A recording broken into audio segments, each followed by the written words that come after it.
Salam Singh, Salam Singh, Salam Singh, Salam Singh, Salam Singh, Salam Singh.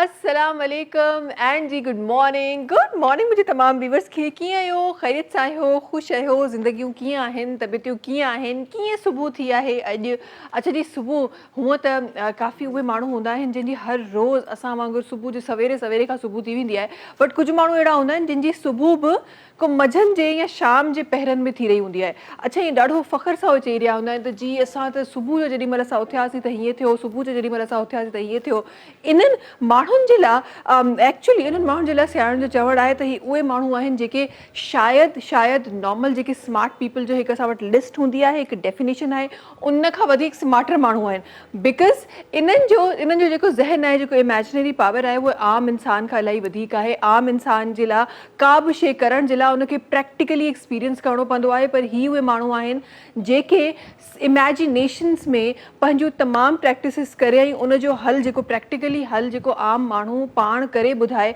हू उनखे इमेजिनेशन्स में करे ही उनखे ॿुधाईंदा आहिनि ही उहे स्मार्ट माण्हू आहिनि जिन खे का बि शइ करण जे लाइ या का बि शइ सोचण जे लाइ का बि शइ हिननि खे ठाहिण जे लाइ कंहिं बि शयुनि जी ज़रूरत न पवंदी आहे इहे पाण पंहिंजी इमेजिनेशन्स में उन्हनि शयुनि खे ठाहे उन्हनि जो रिज़ल्ट तव्हां ताईं पहुचाए सघनि था सो जी उहे माण्हू जेके हाणे तव्हां कंहिं माण्हू खे अगरि लेट सुम्हंदे ॾिसो हा चाहे साइंस कुझु बि चवे मेडिकल कुझु बि चवे डॉक्टर्स कुझु बि चवंदा हुजनि पर इहा ॻाल्हि ज़रूरु यादि रखिजो त उहे माण्हू तव्हां खां वधीक स्ट्रॉन्ग इमेजिनेशन्स जो पावर रखनि था उहे माण्हू जेकॾहिं आराम में बि आहिनि त ज़रूरु ख्वाब में कुझु न कुझु इमेजिन ज़रूरु करे रहिया हूंदा अच्छा ख्वाबनि जी त ॻाल्हि थींदी पहिरीं शोभी भाई जी तरफ़ मां वञणु चाहियां थी अस्सलाम वालेकुम शोभी भाई अस्सलाम वालेकुम शोभी कल क्या हुआ था तबीयत कुछ सही नहीं थी ये तो आज तो ज़्यादा अच्छी लग रही है मुझे तबीयत आपकी ये क्या हुआ है चमक क्या है शुक्र है और ये है कि चमक के भाई यूँ आए मौसम इतना अच्छा है क्लाउडी है बाहर धूप नहीं है हाँ मौसम क्लाउडी है ये आपने वाकई सही बात की लेकिन उस मौसम का असर शोभे आप पे बड़ा हो रहा है तो ये है कि हाँ जाहिर है क्योंकि मेरी जो है क्योंकि हमारे पास तो बहुत सारे हर्बलिस्ट भी आते हैं डॉक्टर भी आते हैं हाँ तो वो गाहे बताते भी रहते हैं हाँ तो मेरी स्किन तो है ही ऑयली हाँ तो कोई मुझे टोटका हुआ है इसका मतलब हाँ जी तो कुछ थोड़ा सा उसका असर जो है वो नजर आ रहा है शोभी भाई के तो हमारी एक हर्बलिस्ट हैं बहुत मशहूर हैं लेकिन उन्होंने हमें बताया था कि भाई जब आप धूप में निकले तो टेल्कम पाउडर ज़रूर लगाइएगा तो आज मैंने वो अप्लाई कर लिया है हाँ तो इसीलिए वो चमक आ रही है फेस वो टेल्कम पाउडर की चमक है जो आ रही है अच्छा वाकई में मौसम जी ॻाल्हि थी आहे त ज़रूरु मां उन ॻाल्हि खे वधाइणु चाहियां थी मौसम वाकई ही कहिड़ो सभु कुझु ख़ूबसूरत हली रहियो आहे केॾो सभु कुझु प्यारो प्यारो हली रहियो आहे त किथे असांखे फतहुनि जूं ख़बरूं मिलनि पियूं किथे असांखे डिफरेंट असांजे PM साहिब जी तरफ़ां डिफरेंट अनाउंसमेंट मिली रहियूं आहिनि डिफरेंट असांखे शयूं ॿुधण में अची रहियूं आहिनि गॾोगॾु मौसम बि पंहिंजो जेको रुख आहे उहो हिकदमि सां चेंज कयो आहे प्यारो प्यारो थी वियो आहे प्यारो प्यारो मौसम असांखे नज़र अचे पियो लाहौर में सुबुह जो चयो वियो वञे थो त सुबुह जो थधियूं हवाऊं हिन गर्मी जे सीज़न में लाहौर में सुबुह जो थधियूं हवाऊं जेके आहिनि उहे फील कयूं वियूं आहिनि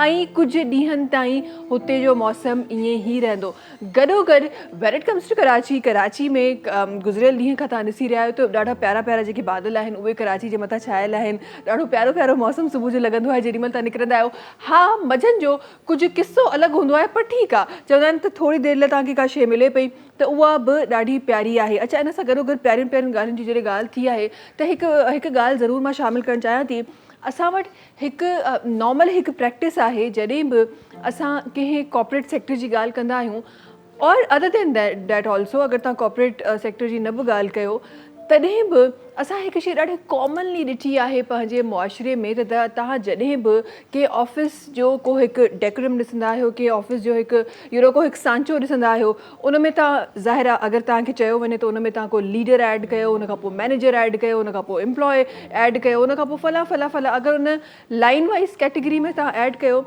त हिकु शायदि असांजो किथे को ईअं ब्रॉटअप थियल आहे या माइंडसेट असांजो ईअं ठही वियो आहे जो असां उन लीडिंग वारी कैपेसिटी में कॾहिं बि कंहिं फीमेल खे ऐड कोन कंदा आहियूं इहो हिकु सर्वे आहे जेको कयो वियो ऐं जंहिंजे रिज़ल्ट में इहा ख़बर पई त नॉर्मली जेके माण्हू आहिनि उन्हनि जे थॉट प्रोसेस में लीडर हिकु लेडी जो हुजणु ॾाढो मुश्किल अमल आहे ऐं ॾाढो घटि अमल आहे जेको असांखे नज़र अचे थो ईअं छो आहे असां अॼु बि हिन मुआशिरे में रही, हिन वक़्त में रही ऐं असां पाण खे एॾो एडवांस चई, उते असां इन्हनि शयुनि जो शिकार छो आहियूं? जीअं असां इमेजिनेशन जी ॻाल्हि कई, अॼु बि असांजी इमेजिनेशन्स में इहे शयूं अॼु बि शामिलु छो आहिनि? अॼु बि असां उन कैटेगरी में कंहिं फीमेल खां स्टार्ट करे उन जी 1 2 3 कैटेगरी छो नथा रखी सघूं? हिकु सर्वे मुताबिक़ त तव्हां जॾहिं तव्हां कंहिं बॉस जी ॻाल्हि कंदा आहियो, जॾहिं तव्हां कंहिं फीमेल बॉस जी ॻाल्हि कंदा आहियो, त उन्हनि जे लाइ, उन्हनि तमामु माण्हुनि जे लाइ जेके अंडर विमेन कमु करे रहिया आहिनि ऐं जेके उन्हनि इदारनि में कमु करे रहिया आहिनि जिते हिकु फीमेल बॉस आहे, उते जो जेको हिकु सर्वे थियल आहे, त उते जा माण्हू उन्हनि बॉसिस खे वधीक सीरियस न वठंदा आहिनि उन मुक़ाबले में जिथे हिकु मेल बॉस हूंदो आहे। ठीकु आहे, हिकु चवण जे लाइ असां इहो चई सघूं था त हिकु मेन जेका आहे डोमिनेटिंग सोसाइटी असांजी आहे, बिल्कुलु इहा वाक़ई सही ॻाल्हि आहे। बट जॾहिं की इदारनि जी ॻाल्हि थिए थी, कंहिं कंपनीज़ जी ॻाल्हि कजे थी, को ऑर्गेनाइज़ेशन्स जी ॻाल्हि कजे थी, उते बि इहा शइ असांखे नज़र अचे थी। ऐं न सिर्फ़ु इन हद ताईं, बल्कि हिते बि जिथे तव्हां इहो ॾिसो था त का वुमेन बॉस आहे, उनखे पंहिंजा कमु कराइण जे लाइ बि या कुझु माण्हुनि सां स्पेसिफिकली डील कराइण जे लाइ उनखे कंहिं मेल मेंबर जी ज़रूरत पवे थी। अॼु बि असां वटि इन शइ जी कमी नज़र अचे थी। अच्छा, उन कमी जॾहिं मां उन कमी खे या उन हिकु होल जेको असांजी ज़िंदगी जो आहे, उनखे जॾहिं मां पंहिंजी एजुकेशन सां कनेक्ट कयां थी, पंहिंजी एजुकेशन सां मिलायां थी, त अगेन मूंखे नज़र अचे थो त असां वटि जॾहिं पाकिस्तान जी एजुकेशन जी ओवरऑल ॻाल्हि कजे त असां वटि ड्रॉप आउट रेट इलाही घणो आहे। अॼु बि असां वटि खोड़ सारा उहे ॿार आहिनि जेके स्कूल खां ॿाहिरि आहिनि, उहे ॿार आहिनि जेके प्राइमरी बि कंप्लीट नथा कनि, उहे ॿार आहिनि जेके या त स्कूल वञनि ई नथा या वञनि बि था त पढ़ाई खे सीरियस नथा वठनि। ऐं उते ई हिकु इहा जंग आहे जेका हिकु एजुकेशन सां हिकु जंग आहे जेका हली रही आहे। बट उते वरी जॾहिं ॿियो रेशो नज़र अचे थो त जेके ॿार वियल आहिनि, जेके ॿार ऑलरेडी इन द स्कूल आहिनि, उन्हनि ॿारनि मां बि जेको रेशो आहे उहो असांजी नियाणियुनि जो घटि आहे। शायदि शहरी माहौल में असांखे जॾहिं नज़र अचे त शायदि असांखे उहो डिफरेंस एज़ सच नज़र न अचे, या कुझु डिपार्टमेंट्स में त असांजूं जेके वुमेन्स आहिनि या जेके असांजूं नियाणियूं आहिनि, असांजूं छोकिरियूं आहिनि, उहे कई गुनाह असांखे वधीक नज़र अचनि। पर उन ई जॻह ते जॾहिं मां पंहिंजो उहो सेक्टर ॾिसां थी जेको हिकु वॾो हिकु ख़ितो आहे मुंहिंजे मुल्क जो, उहो ॿाहिराड़ी जो एरिया, जेको न सिर्फ़ु सिंध में, सिंध खां ॿाहिरि बि जिथे जिथे ॿाहिराड़ी जा एरियाज़ आहिनि, उते अॼु बि असांजी एजुकेशन में असांजी नियाणियुनि जो नालो घटि आहे। अॼु इंशाल्लाह पंहिंजे प्रोग्राम में इहो डिस्कस करे ॾिसंदासीं ऐं पंहिंजे प्रोग्राम में इहो ॻाल्हाए ॾिसंदासीं त असांजी एजुकेशन हिकु त जेको हिकु नंबर असां वटि घटि आहे, उन जो रीज़न छा आहे? ठीकु आहे, पॉवर्टी हिकु हक़ीक़त आहे, बट एजुकेशन त असांजी रियासत जी ज़िम्मेदारी आहे। पोइ असांखे एजुकेशन उहा उन तरीक़े सां छो न मिली रही आहे? वरी जॾहिं रियासत जी ॻाल्हि कजे थी ऐं एजुकेशन मिलण जी ॻाल्हि कजे थी, उते असांखे हिकु ॿी शइ नज़र अचे थी त असां वटि खोड़ सारियूं अहिड़ियूं NGOs आहिनि, खोड़ सारियूं अहिड़ा असांजा ऑर्गेनाइज़ेशन्स आहिनि जेके असांखे असांजे ॿारनि खे एजुकेशन ॾेई रहिया आहिनि, हेल्प आउट करे रहिया आहिनि, डिफरेंट शयुनि में कमु करे रहिया आहिनि। बट स्टिल असां उन रेशो ताईं न पहुचा आहियूं जंहिं रेशो ताईं असांखे पहुचणु खपे। सो अॼु पंहिंजे प्रोग्राम में इंशाल्लाह जिथे मुल्क जी ॿियनि तरक़ियुनि जी ॻाल्हि थिए थी, जिथे मुल्क जी अफ़वाज जी ॻाल्हि अॼु तमामु असांजे मुल्क में थिए पई, इवन मुल्क खां ॿाहिरि बि थिए पई, अॼु मां पंहिंजे प्रोग्राम में पंहिंजी उन अफ़वाज जे बारे में ॻाल्हाइणु चाहियां थी जंहिंखे एजुकेशन हासिलु करे असां पंहिंजे मुल्क जो असासो ठाहे सघूं था। हीअ बि मुंहिंजे मुल्क जी अफ़वाज आहे, मां त पंहिंजे ॿारनि खे बि पंहिंजे मुल्क जो अफ़वाज चवंदी आहियां। सो अॼु पंहिंजे प्रोग्राम में इंशाल्लाह उन ते ॻाल्हाईंदासीं ऐं को कंक्लूजन कढण जी कोशिशि कंदासीं ऐं अचण जी कोशिशि कंदासीं उन ॻाल्हि ते जंहिं ॻाल्हि जो आई गेस तमामु मुल्क जे हर माण्हू खे इंतज़ारु आहे। शोभ भाई तरफ़ ईंदासीं। शोभ भाई, क्या शामिल हो आज? बड़ी खूबसूरत मनकबत है और ये इसे पढ़ा है, गाया है शफ़क़त अमानत अली साहब ने, और वो हमारी कौम का, हमारे मुल्क का बड़ा सरमाया है, क्योंकि उन्होंने बैरून मुल्क भी जाके बहुत हमारा नाम रोशन किया, पाकिस्तान का नाम रोशन किया। और जो उनका घराना है, पटियाला घराना म्यूज़िक का, वो पाकिस्तान का एक बहुत बड़ा घराना है। तो वही वाली बात है, मैं उन जैसा नहीं गा सकता, लेकिन ये कि उनकी गाई हुई चीज़ों से हमें सीखने को बड़ा मिलता है। और बहुत खूबसूरत इसके अल्फाज हैं, बड़ी खूबसूरत पोइट्री है, ट्यून भी उन्हीं की है, बड़ा मज़े का। ज़बरदस्त। तो फिर बिस्मिल्लाह करते हैं, इंतज़ार किस बात का है? बिस्मिल्लाह कीजिए।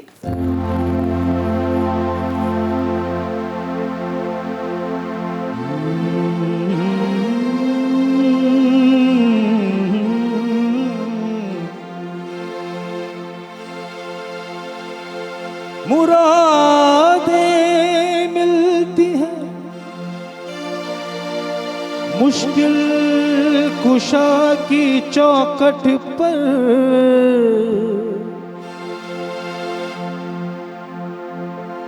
उन्हीं को गम का फसाना सुनाने जाऊंगा।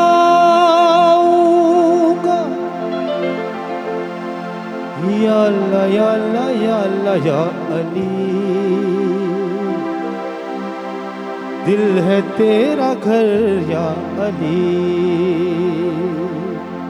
या अल्लाह या अल्लाह या अल्लाह या अली, दिल है तेरा घर या अली।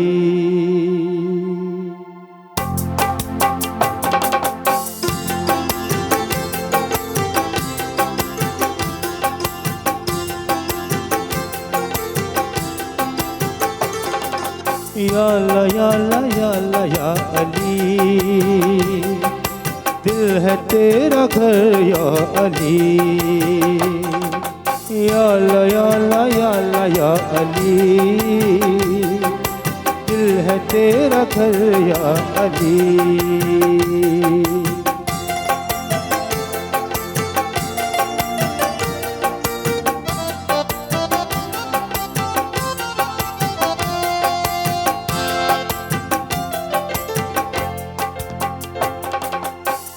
माँ के शिकम से सुनते आया नाम तेरा या अली। सब कुछ भूला पर नहीं भूला नाम तेरा या अली। जब कहती है ये दुनिया कि ये है अली वाला, क्या दिल को सुकून मिलता है। तेरा नाम बंदगी है, तेरा नाम हर खुशी है, ऐसा नसीब कैसे लाऊं। लजपाल तू मौला, लजपाल तू मौला, तेरा विर्द ज़बां पे अली। या अल्लाह या अल्लाह या अल्लाह या अली, दिल है तेरा घर या अली। या अल्लाह या अल्लाह या अल्लाह या अली, दिल है तेरा घर या अली। या अल्लाह या अल्लाह या अल्लाह या अली, दिल है तेरा घर या अली। या अली या अली।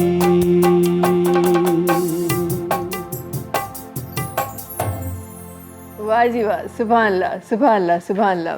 माशाल्लाह ज़िंदगी में सब कुछ एडो ख़बर नहीं छो ये फील थी रहा नहीं छो भाई आजकल ऐसे लग रहा है सब अच्छा अच्छा हो रहा है। शुक्र ये अल्हम्दुलिल्लाह जो जब से ये अच्छी अच्छी न्यूज़ आ रही हैं ऐसे लग रहा है ज़िंदगी में सब कुछ बड़ा अच्छा हो गया है। मौसम भी प्यारा हो गया है, बातें भी प्यारी हो रही हैं, माशाल्लाह से सब चीज़ें बड़ी प्यारी प्यारी हो रही हैं। शोभी भाई ने बड़ा प्यारे प्यारे अल्फाज शामिल किए हैं और लोगों के लिए बड़ी प्यारी प्यारी ब्रेक भी आ गई है। जल्दी सा ब्रेक की तरफ बनू था नाजरीन, वक्त है ब्रेक जो तहाँ से मुलाकात की था नन्ही कमर्शियल ब्रेक का पोए। सलाम सिंध सलाम सिंध सलाम सिंध सलाम सिंध सलाम सिंध सलाम सिंध। Welcome back. अच्छा जी, प्रोग्राम में प्यारी प्यारी ॻाल्हियुनि सां गॾोगॾु कॾहिं कॾहिं कम वारियूं ॻाल्हियूं बि करणु खपनि। इहे सियाणा चवंदा आहिनि त प्यारनि प्यारनि ॻाल्हियुनि में कॾहिं कुझु कम वारियूं ॻाल्हियूं बि हुजणु खपनि। पर जी मुल्क जी एजुकेशन ही हिकु अहिड़ो टॉपिक आहे जंहिं ते आई गेस जेतिरो ॻाल्हाइजे घटि आहे ऐं जेतिरी दफ़ा ॻाल्हाइजे उहो बि घटि आहे। ऐं उहो मसइलो सिर्फ़ु ॻाल्हियुनि में शायदि हल करण लाइ मुश्किल आहे। जेसिताईं अमली अमल न थिए तेसिताईं शायदि पंहिंजी एजुकेशन खे असां उन रेशो ते न ॾिसी सघूं जंहिं रेशो ते असां ॾिसणु चाहियूं था, या जंहिंजी कैपेसिटी असांजे अंदरि आहे, जेतिरा कैपेबल असां आहियूं। अॼु पंहिंजे प्रोग्राम में इंशाल्लाह उन ते डिस्कशन रहंदी, कुझु प्यारी प्यारी ॻाल्हियूं बि इंशाल्लाह थींदियूं। महिमान की तरफ बनूं था सगत सभिनी खां पहिरीं जेका पर्सनैलिटी तशरीफ़ फरमा है पाण VP डेवलपमेंट साउथ TCF आहिनि। द सिटीज़न फाउंडेशन ही हिकु ऑर्गेनाइज़ेशन आहे जेको ॾाढो ज़बरदस्त कमु करे रही आहे, एजुकेशन ते बि कमु करे रही आहे, स्किल्ड एजुकेशन ते बि कमु करे रही आहे। इंशाल्लाह प्रोग्राम में उनजो ज़िक्र ज़रूर थींदो। असद शहबाज साहबनि जेका सगत तशरीफ़ फरमा आहिनि, अस्सलाम वालेकुम। वालेकुम अस्सलाम। कीअं हो, ख़ैरियत सां हो, ख़ुशि आहियो? अल्हम्दुलिल्लाह। थोड़ी करेक्शन कराए छॾियां, मां हेड ऑफ डेवलपमेंट आहियां। हेड ऑफ VP ॾिसंदो मूंखे भई असां वटि वीपी आयो आहे, कंहिंजो कसूर आहे। सो जी, अच्छा जी, असांजे लाइ त हिन वक़्तु सभु कुझु तव्हां ई आहियो। सो तव्हां पंहिंजी ऑर्गेनाइजेशन खे प्रेज़ेंट कयो पिया, कीअं आहियो, ख़ैरियत सां आहियो? अल्हम्दुलिल्लाह। ज़िंदगी कीअं आहे? ज़िंदगी फर्स्ट क्लास पे हले। माशाल्लाह। सिंध में इहा ख़ूबियत हर माण्हू जेको सिंध में रहंदो आहे ख़ुशि रहंदो आहे। हा, इहा सिंध धरती जी पहचान आहे। बिल्कुलु ईअं ई आहे। ऐं हूअं बि सिंध जो ख़बर नाहे छो, या त बिकॉज़ असांजी ज़मीन आहे तंहिं करे, पर सिंध जो नालो सॼो पाकिस्तान ॾाढो प्यारो आहे, बट सिंध जो नालो जॾहिं बि ईंदो आहे त उन सां गॾोगॾु हिकु ख़ुशी गॾी थी आहे।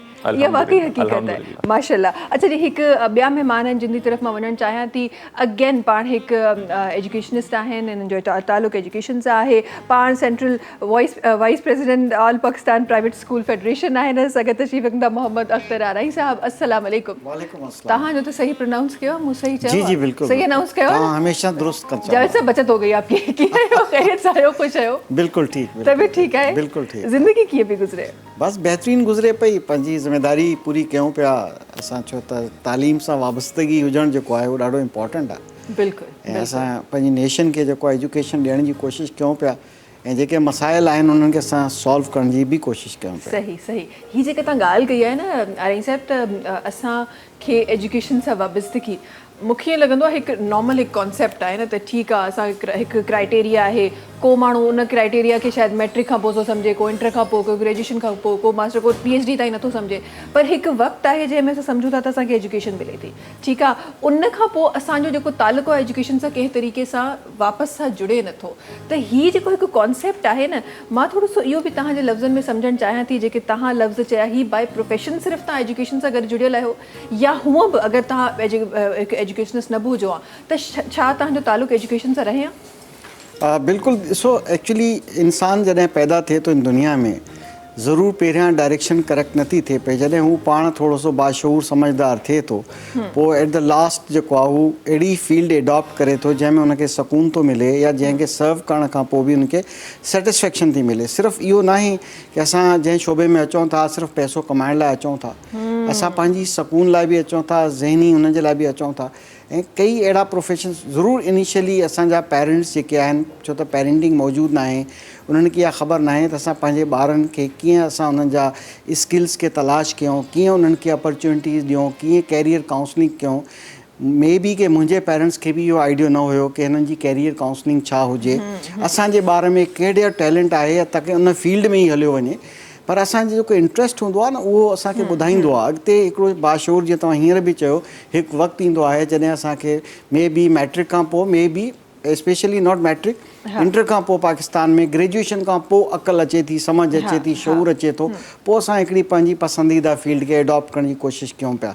पर इन में तमामु माण्हू ईअं नथा करनि, तमामु यूथ ईअं नथी करे, पर उहो मिसगाइडिड आहे। पर लास्ट में इहो थिए थो, उहो कम अज़ कम हिकिड़ी फील्ड एडॉप्ट थो करे, न सिर्फ़ु पैसनि जे करे पर पंहिंजे सुकून जे लाइ बि। बिल्कुलु ईअं ई आहे। उहो एक्चुअली इहो अमल इलाही ज़रूरी आहे, जेको सुकून शायदि असां ॻोल्हे कॾहिं त पूरी ज़िंदगी में गुज़री वेंदी आहे, असांखे उहा न मिलंदी आहे। इहो एक्चुअली इन ॻाल्हि खे सम्झणु ॾाढो ज़रूरी आहे। असां सभु तव्हांजी तरफ़ ईंदासीं, ऐं माशाल्लाह सां हिकु ॾाढी ज़बरदस्त एजुकेशन जेका ऑर्गेनाइज़ेशन जेका खोड़ अरसे खां, हिकु वॾे अरसे सां माण्हुनि खे सर्व करे रही आहे। ॾाढो बहितर कमु आहिनि जेके हिन ऑर्गेनाइज़ेशन जे थ्रू असांखे नज़र आया आहिनि। कुझु तव्हांजे लफ़्ज़नि में चाहींदमि त इन ऑर्गेनाइज़ेशन खे असां सम्झणु चाहियूं, ऐं जेके माण्हू ॾिसी रहिया आहिनि असांखे उन्हनि खे ॿुधाइणु चाहियूं त हीअ ऑर्गेनाइज़ेशन केॾो ख़ूबसूरती सां कमु करे रही आहे। मां 30 साल थी विया आहिनि। 1995 में कमु स्टार्ट कयो 5 स्कूलनि खां। अॼु सॼे पाकिस्तान में तक़रीबन 2000+ स्कूल्स आहिनि, जंहिंमें 3 लाख खां वधीक ॿार इनरोल आहिनि, पढ़नि पिया।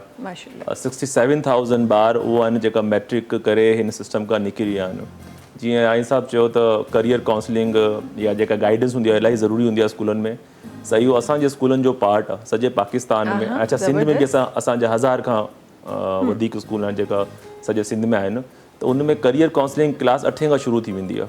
छो डायरेक्शन जेका न ॿार खे ॾियणु उहो इलाही ज़रूरी आहे, त कहिड़ो उहो सूटेबल पाथ आहे जेके हुननि जी पर्सनैलिटी सां या जेको हुनजो टैलेंट आहे उन सां मैच करे थो। असांजे टाइम में त शयूं कोन हुयूं, बट अल्हम्दुलिल्लाह अॼु हेतिरो शोर अची वियो आहे त माना हर स्कूल में इहा शइ हले पई।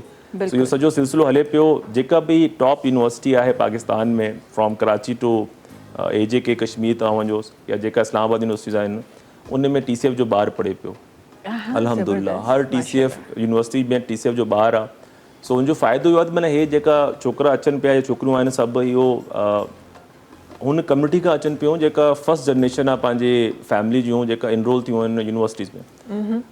इलाही स्टूडेंट्स अहिड़ा आहिनि जंहिंजी फैमिली जो को बि ॿार यूनिवर्सिटी न वियो आहे। सो इहा अपॉर्चुनिटी हुननि खे हींअर मिली आहे, उन्हनि खे एक्सपोजर मिलियो आहे अल्हम्दुलिल्लाह, ऐं असांखे इन ते फ़ख़्रु आहे। अल्हम्दुलिल्लाह असां हेतिरो कमु पिया कयूं सॼे पाकिस्तान में। अञा प्लान आहे इहा 2000 स्कूल आहिनि, मथां अॻिला जेको साल अचे पियो उन में इहो 3000 बि थी वञे इंशाल्लाह जिथे सुठी एजुकेशन ॾिनी थी वञे 3000 खां मां चाहती तमामु, बिकॉज़ हमेशह हिन ॻाल्हि ते मां बिलीव कंदी आहियां त ठीकु आहे गवर्नमेंट पंहिंजो कमु करे पई, किथे माण्हुनि जा इख़्तिलाफ़ बि आहिनि, किथे माण्हुनि जूं डिफरेंट शयूं बि आहिनि गवर्नमेंट खां, गवर्नमेंट पंहिंजो कमु करे पई, बट केसि ताईं असां ब्लेम गेम खेॾंदासीं, केसि ताईं असां पंहिंजी रिस्पॉन्सिबिलिटी पाण कीअं सम्झंदासीं। हर इंडिविजुअल जो पंहिंजो रोल आहे। गवर्नमेंट पंहिंजो कमु पई करे, जेका नॉन प्रॉफिट सेक्टर्स आहिनि उहो पंहिंजो कमु पिया करनि। इहो ॿार असांजा हिन सां गवर्नमेंट ठेको त न वरितो आहे न, रिसोर्सिस बि कोन आहिनि पाकिस्तान में, त असां चाहूं था जेका प्राइवेट सेक्टर आहे, जेका नॉन NGOs आहिनि, नॉन गवर्नमेंट सेक्टर्स आहे, उहो माण्हू अॻियां अचनि, उहो हिन इदारे खे स्ट्रॉन्ग करनि। अॼु मां जीअं चयो 2000 स्कूल या 3000 थी वञे। असांजी ख़्वाहिश आहे त सॼे पाकिस्तान में जेका क्वालिटी एजुकेशन आहे, हिन में फ़र्क़ु हूंदो आहे। हिकिड़ो आहे स्कूलिंग, हिकिड़ी आहे क्वालिटी एजुकेशन। असां क्वालिटी एजुकेशन ते बिलीव रखंदा आहियूं, जो उहो तव्हांखे जेका तरबियत सेखारे थी या जेको तव्हांखे शऊर ॾिए थी, उहो स्कूलिंग नथी ॾिए। स्कूलिंग छा आहे, तव्हां बैग कंधे ते विझी तव्हां स्कूल वञो पिया अचो पिया, ख़बर न आहे माना पढ़ाई जो मक़सदु छा आहे। जीअं माण्हू सम्झंदा आहिनि माना पढ़ाई करे रुगो को वाइट कलर जॉब मिली वेंदी, त इहो कॉन्सेप्ट बि ग़लति आहे। अगरि तव्हां का दुकान बि हलायो पिया, तव्हां पंहिंजो ख़ानदानी कारोबार आहे उहो बि करो पिया, उन में शऊर हुजनि, उन में वैल्यूज़ हुजनि, उनखे कीअं वधाइणो आहे, इहो तव्हांखे जेको टैलेंट या जेको शऊर ॾींदो आहे या जेका अक़ल ॾींदी आहे उहो तव्हांखे ॾींदी आहे तालीम। अगरि तव्हां तालीम याफ़्ता आहियो, तव्हां सुठा डिसीशन वठी सघो था, माण्हुनि सां ॻाल्हाइणु अची वेंदो आहे। सॉरी अगरि मुंहिंजी सिंधी थोरी मूंखे थोरो लॻे पियो थो, अगरि मां को ग़लती करे माफ़ु कजो। न बिल्कुलु न, पर इहा जेकी शयूं सभु शयूं आहिनि इहो तव्हांखे तालीम ॾिए थी। तालीम हिकिड़ो अहिड़ो ज़ेवर आहे, अगरि तव्हांखे का बि कम्युनिटी आहे, अगरि तव्हां उनखे गुरबत मां चाहियो था इहे निकिरी वञे, त तव्हां उनखे तालीम ॾेई छॾियो। बिल्कुलु बिल्कुलु। अच्छा, तव्हां जिथे तव्हां ॻाल्हि कई वाइट कॉलर जॉब, जीअं तव्हां डिफरेंट जॻहियुनि ते तव्हां ॿुधाए रहिया आहियो त तालीम तव्हांजी किथे किथे कमु अचे थी, उते हिकु शइ, छो त सिंध जी ज़मीन ते असां वेठा आहियूं, सिंध जी ॻाल्हि करे रहिया आहियूं, त इहो बि हिकु फैक्टर आहे जेका हक़ीक़त आहे त जिथे असांजो जेको एग्रीकल्चर आहे उहो हिकु वॾो पार्ट आहे, न सिर्फ़ु सिंध जो, पाकिस्तान जे ॿियनि सूबनि में बि एग्रीकल्चर हिकु बैकबोन आहे असांजे मुल्क जी। त जॾहिं एग्रीकल्चर जी ॻाल्हि कजे थी त असां वटि अगरि इहो ई एजुकेटेड ॿार अगरि असां उते तालीम याफ़्ता ॿार अगरि असां उते पहुचायूं त शायदि जेको नंबर असांखे हींअर पियो मिले इन खां कई गुना वधीक असांखे वॾो नंबर मिले। ईअं ई आहे हाराइन साहब? ऐं छा असांजी एजुकेशन ते इन तरफ़ कमु थिए पियो? बिकॉज़ मां एग्रीकल्चर यूनिवर्सिटीज़ जॾहिं ॾिसां थी त मूंखे नंबर इलाही घटि थो नज़र अचे। बेसिकली यूनिवर्सिटीज़ जो नंबर त घटि आहे, पर असल में छा आहे त एग्रीकल्चर जेका आहे उन में कोई फ्यूचर नज़र नथो अचे उन्हनि खे। मोस्टली तव्हां ॾिसो कि जेका कोई ग्रोअर आहे, ग्रोअर चऊं था त बैकबोन असांजी एग्रीकल्चर आहे, उन में फ्यूचर कोन्हे। एग्जैक्टली, पर न असांजी एग्रीकल्चर बैकबोन रही आहे, न असां इंडस्ट्रियल कंट्री आहियूं, असां बसि हिकु ट्रेडिंग कंट्री ठही विया आहियूं। बसि अची हर को जेको आहे चाइना खां इम्पोर्ट करे त बिज़नेस थो करे, सुई त असां हींअर ठाहे कोन सघिया आहियूं। एग्रीकल्चर वारी तव्हां ॻाल्हि ॾाढी सुठी कई। ॾिसो, असांजे ग्रोअर खे जॾहिं सही पैसा न मिलंदा, उनजी जेका बि प्रोडक्ट आहे, हाणे ॾिसो न पोयनि सालनि में कणिक जेका लोकल पाण पैदा कयूं पिया उहा ज़मीननि ते पई, रोडनि ते पई हुई, कोई ॿाहिरि मौजूदु न हुयो। हींअर बि तव्हां ॾिसो छा आहे, पोइ यकीन कंदो कि पर एकड़ जेका उनजी ग्रोथ आहे या प्रोडक्ट जेको आहे उन ते एतिरो लॉस आहे। इन करे कंहिं बि किसान जो ॿारु या कंहिं बि पढ़ियल लिखियल फैमिली जो ॿारु नथो चाहे त हू कंहिं एग्रीकल्चर यूनिवर्सिटी में वञे ऐं हू वञी करे जेको आहे न पंहिंजो कोई फार्म हाउस या मॉडर्न तरीक़ेकार इख्तियार करे ताकि जो है वो बहितर थिए। इहो हाल असांजी पूरे पाकिस्तान में आहे। जी जी। मां साईं खे बि इहो अर्ज़ु कंदुमि त तव्हां एॾो वॾो नेटवर्क आहे, तव्हां आफ्टर स्कूल प्रोग्राम छो नथा शुरू कयो? तव्हां एम्प्लॉयमेंट ते छो था फोकस कयो? सेल्फ एम्प्लॉयमेंट ते कोशिशि छो नथा कयो? असांखे ॿार खे स्किल्स ॾियणा आहिनि, चाहे वो वोकेशनल ट्रेनिंग आहे, चाहे जेका आहे कोई बि टेक्निकल ट्रेनिंग आहे या एग्रीकल्चर ट्रेनिंग आहे, कुझु बि असांखे हुनखे पंहिंजे हथ सां पाण पैसो कमाइणु सेखारिणो आहे। जेकॾहिं तव्हां एॾी सुठी सर्विस था ॾियो लेस प्रिविलेज ॿारनि खे ऐं उन्हनि खे तव्हां हुनर ॾियो आफ्टर स्कूल प्रोग्राम, उन्हनि ई बिल्डिंग्स में तव्हां वटि बिल्डिंग्स मौजूदु आहिनि, त ताकी लखे ॿार जेके आहिनि तव्हांजा इहे हुनर सिखी करे वेंदा मार्केट में ऐं पंहिंजी सेल्फ एम्प्लॉयमेंट स्टार्ट थी वेंदी, सही, बेरोज़गारी घटि थी वेंदी। हाणे अचण वारो वक़्तु ई अहिड़ो आहे, हींअर फ्यूचर अहिड़ो आहे त जॉब्स रिड्यूस थी थींदियूं वञनि, बिल्कुलु बिल्कुलु जॉब न मिलंदियूं, न गवर्नमेंट सेक्टर में मिलंदियूं न प्राइवेट सेक्टर में मिलंदियूं। इन करे असांखे मिली करे करिणो आहे, इहो असांजो विजन आहे all Pakistan private school federation जो। असांजा पंहिंजा स्कूल आहिनि जेके 50% वोकेशनल ऐं टेक्निकल आहिनि। बिल्कुलु। अच्छा, हिते बि आई गेस स्किल्ड एजुकेशन त हिननि स्कूल्स में बि ॾिनी पई वञे, इनशाला उन ते ॻाल्हाईंदासीं। हिकु ब्रेक जी तरफ़ वञिणो आहे, पोइ इनशाला इन ते डिस्कस कंदासीं त असां वटि उहे कहिड़ी छा उन स्किल्ड एजुकेशन में कहिड़ा कहिड़ा स्किल्स आहिनि जेके असांजे ॿारनि खे सेखारिया पिया वञनि, उनजे बारे में बि ॻाल्हाईंदासीं।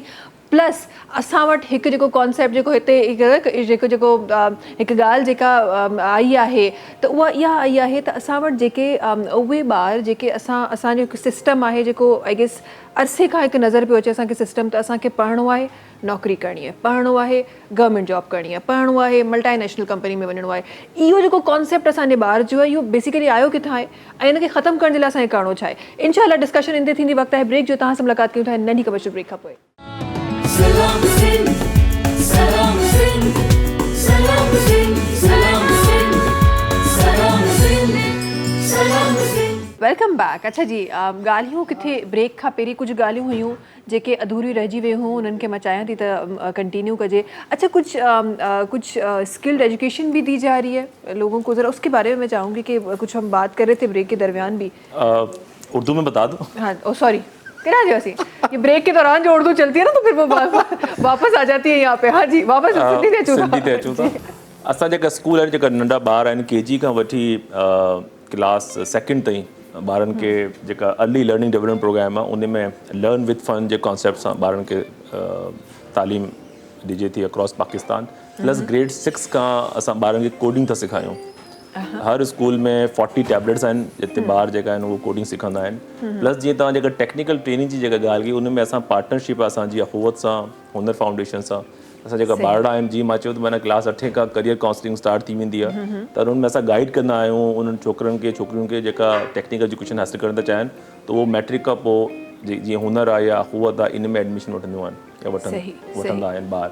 ऐं असांजी कुझु पार्टनरशिप्स आहिनि प्राइवेट सेक्टर सां, जीअं आर्टिस्टिक गारमेंट्स आहे या YTM आहे जेका टेक्सटाइल इंडस्ट्री आहे, या कुझु रिटेल स्टोर्स आहिनि जेका ॿार टेक्निकल तालीम हासिलु करणु था चाहिनि, उहो ट्रेनिंग वठंदा आहिनि मुंहिंजी इन्हनि फैक्ट्रीज़ में। जीअं वाटर ट्रीटमेंट प्लांट ते आहे, स्टिचिंग जी ट्रेनिंग आहे, कटिंग जी ट्रेनिंग आहे, उहो पाण हुननि खे पहिरीं ट्रेनिंग ॾींदा आहिनि, पोइ हुननि खे एम्प्लॉयमेंट बि प्रोवाइड कंदा आहिनि। त ईअं मल्टीपल जेको आहे असां प्लान ठाहियो आहे, जंहिंमें कुझु ॿार जेका यूनिवर्सिटी वञनि पिया, तक़रीबन 80% ॿार असांजा मैट्रिक खां पोइ कॉलेज लेवल ते वेंदा आहिनि, इंटरमीडिएट कंप्लीट कंदा आहिनि। पोइ तक़रीबन 45% ॿार एतिरा आहिनि जेका यूनिवर्सिटी लेवल ते वेंदा आहिनि। ऐं इहा अक्रॉस पाकिस्तान जेका बि यूनिवर्सिटी आहे, फ्रॉम सिंध यूनिवर्सिटी टू वठी मेहरान, NAD, लम्स, IBA, हर यूनिवर्सिटी में तव्हांखे TCF जा ॿार मिलंदा। असां ट्रेनिंग इन कॉन्सेप्ट सां ॿार जी कंदा आहियूं त माना ॿार खे पंहिंजी दुकानु हलाइण में बि शर्म न अचे, ॿार खे पंहिंजो कारोबार बि वालिद साहब जेका ख़ानदानी कारोबार आहे उनखे अॻियां वधाइण में शर्म महसूसु न थिए, उहो प्राउडली ॿुधाए त इहे मुंहिंजो कारोबार आहे, मुंहिंजो ख़ानदानी कमु आहे, इहो मां कयां थो। असांजो हिकिड़ो ॿारु आहे जेको हाणे GIK मां हुन इंजीनियरिंग कंप्लीट कई आहे, त हुन अची 300 जे मजमे खे प्राउडली ॿुधायो त मुंहिंजो जेको वालिद साहबु आहे उहो हजाम आहे, ऐं उन हजाम जो लफ़्ज़ यूज़ कयो आहे, बार बि न चयो त माना चयो हजाम आहे। त हुनखे फ़ख़्रु आहे पंहिंजी जेको पेशो आहे या जेको ख़ानदानी कमु आहे हुन ते, ऐं हाणे हू पाण GIK खां हुन इंजीनियरिंग पास कई आहे। त इहे जेका वैल्यूज़ आहिनि न, असां जेका इनकलकेट कयूं पिया पंहिंजे शागिर्दनि में, इहा इलाही ज़रूरी आहे कि तव्हांखे पंहिंजे ख़ानदानी कम ते या जेका तव्हांजी हिस्ट्री आहे तव्हां प्राउड फील कयो। तव्हां कहिड़ी बि सोसाइटी में अचो पिया, तव्हां इंजीनियर थी वियो, तव्हां डॉक्टर थी वियो, पर तव्हांजी जेका पास्ट आहे या जेका तव्हांजी रूट्स आहिनि तव्हां उन्हनि खे न विसारियो।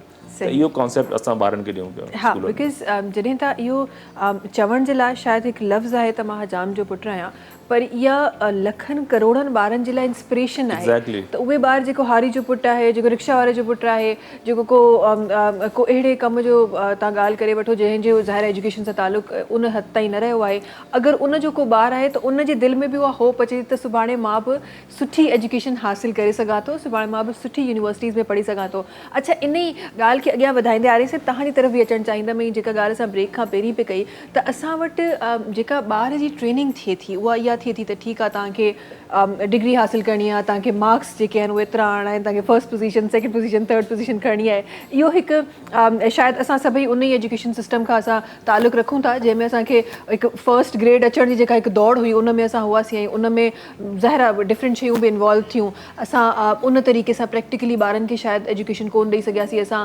रटिफिकेशन ते घणो असां हलिया वियासीं ऐं इन टर्म्स में असां हलिया वियासीं, जेको अॼु बि मूंखे काफ़ी ॿारनि में काफ़ी जॻहियुनि ते नज़र पियो अचे। असां इन जो ॿारनि जो माइंड सेट कॾहिं असां चेंज कंदासीं, या ॿारनि जो असां कोन पिया करे सघूं, छो त असांजे वॾनि जो बि बिल्ट इन उहो ई माइंड सेट आहे त भई हिनखे पढ़ाए, हिनखे पोजीशन खणाए, हिनखे कंहिं सुठी कंपनी में जॉब करणी आहे या गवर्नमेंट जॉब करणी आहे। सिंध में त हूअं ई घणो मशहूरु आहे त गवर्नमेंट जॉब करणी आहे। सो किथे किथे असां हीउ जेको लूप आहे जेको असांखे नज़र न पियो अचे, इहो बेसिकली आहे किथे? जी बिल्कुलु, ॾिसो जेके असांजा वॾा आहिनि यानी की जेके पेरेंट्स आहिनि उहे पंहिंजे ॿारनि खे ज़ाहिर आहे उन हिसाब सां जेको ज़माने में हले पियो उहो नसल दर नसल पियो हले। पहिरियां त हींअर शुक्र आहे की पोइ जनरेशन जेका आहे, जेका ईअं जेनज़ी जेका आहे, जेका ॿार जेके हींअर 25-30 साल जी उमिरि जा आहिनि, इन में प्राइवेट सेक्टर में काफ़ी ॿार अची विया आहिनि, प्राइवेट सेक्टर में सर्व करनि पिया, ॿाहिरि बि काफ़ी विया आहिनि सिंध जा ॿार स्पेशली। हिकु ज़मानो हुयो सिर्फ़ु गवर्नमेंट जॉब जे लाइ ट्राई कंदा हुया ऐं हिन खां अलावा कोशिशि ई न कंदा हुया, पंहिंजो कारोबार बि कंदा हुआ, पर एक्चुअली गवर्नमेंट जॉब ई टॉप प्रायोरिटी हूंदी हुई। हींअर जेको आहे job government job top priority न आहे उन्हनि जी। मोस्टली पढ़ियल लिखियल सुलझियल ॿार जेके आहिनि उहे पंहिंजे पेरेंट्स खे कन्विंस था करनि ऐं उहे ॿाहिरि निकिरनि था। ठीकु आहे, मल्टीनेशनल में बि वञनि था ऐं मुख़्तलिफ़ डिफरेंट फील्ड्स में वञनि था पिया, पर इहो जेको कोशिशि करणु घुरिजे असांखे वधीक, ताकी असांजो जेको पूरे सिंध जे अंदरि, मां स्पेशली सिंध जे लाइ चवंदुसि त सिंध खे अॻे वधिणो आहे, असांखे डिजिटल सिंध ठाहिणो आहे, असांखे मॉडर्न सिंध ठाहिणो आहे। हीअ चो इंडस जी जेका हिकिड़ी हिस्ट्री आहे इहा नंढी हिस्ट्री न आहे, तमामु वॾी हिस्ट्री आहे। असांजो हिकिड़ो कल्चर हलियो थो अचे, उहो सिस्टम हलियो। अॻे हिकु ज़मानो हूंदो हो त हिकिड़ी पंहिंजे एरिया खां वधीक ॿाहिरि निकिरंदा न हुआ, यानी हिकिड़े कंहिं डिस्ट्रिक्ट में या कंहिं जॻह पे रहंदा हुया त उहे कराची शहर बि अचण जे लाइ उन्हनि खे ख़ौफ़ ऐं भउ लॻंदो हुयो। सही सही। अली साहिब कॉल आहे, जल्दी सां उनखे बि शामिल करे था वठो मेरे प्रोग्राम में। जी अस्सलाम वालेकुम। वालेकुम सलाम। जी कहिड़े सां सां गॾु? मां आहियां डॉक्टर अब्दुल जब्बार ताहिरी। जी जब्बार साहब कीअं आहियो? ख़ैरियत सां आहियो? ख़ुशि आहियो? अल्हम्दुलिल्लाह ठीक ठाक। तव्हां ख़ुशि आहियो? ख़ैर। सभ खां पहिरियां त तव्हांखे शानदार प्रोग्राम करण ते मुबारकबाद पेश कयां थो। वॾी महिरबानी, वॾी महिरबानी। कंपेयरिंग आहे उहा हिन प्रोग्राम जी जान आहे। वॾी महिरबानी, वॾी महिरबानी तव्हांजी जब्बार साहब। प्रोग्राम सभई ॾिसो पिया? बिल्कुलु प्रोग्राम बिल्कुलु ॾिसूं पिया। मूंखे हिकिड़ो तव्हांजो जेको तालीम जो माहिर आहे जी उन खां सवाल करणो हुयो। जी जी फरमायो फरमायो। त ॾिसो न, अॼु जो जेको दौरु आहे उहो आर्टिफिशियल इंटेलिजेंस जो दौरु आहे ऐं टेक्नोलॉजी जे तमामु वॾे लेवल जे इस्तेमाल जो दौरु आहे।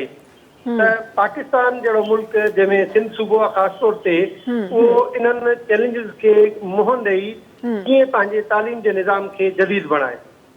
सही सही, ठीकु आहे। इंशाअल्लाह इन ॻाल्हि ते जी जी मां जवाब जो मुंतज़िर आहियां। जी जी ज़रूरु। तव्हांखे असांजा ॿई जेके उहे सेक्टर्स जेके एजुकेशन जा मूंखे लॻे थो पोल्स आहिनि असांजी, त उन्हनि ॿई असां वटि सां तशरीफ़ फरमाइनि। इंशाअल्लाह इन मौज़ू ते ज़रूरु डिस्कशन थींदी, ज़रूरु तव्हां उन उनखे ॾिसंदो। वरी महिरबानी कॉल करण जे लाइ। महिरबानी महिरबानी। हाँ जी, त असां जेका डिस्कशन कई पे ऐं जीअं जनाब जो बि सुवाल हो, जनाब जी बि ॻाल्हि इहा वाकई हिकु हिन खे प्रेज़ेंट हिकु माहौल जी ॻाल्हि आहे। हाणे सभु तव्हां खां मुंहिंजे ख़्याल में जवाब जो जेको हिकु सिलसिलो आहे उहो स्टार्ट कजे।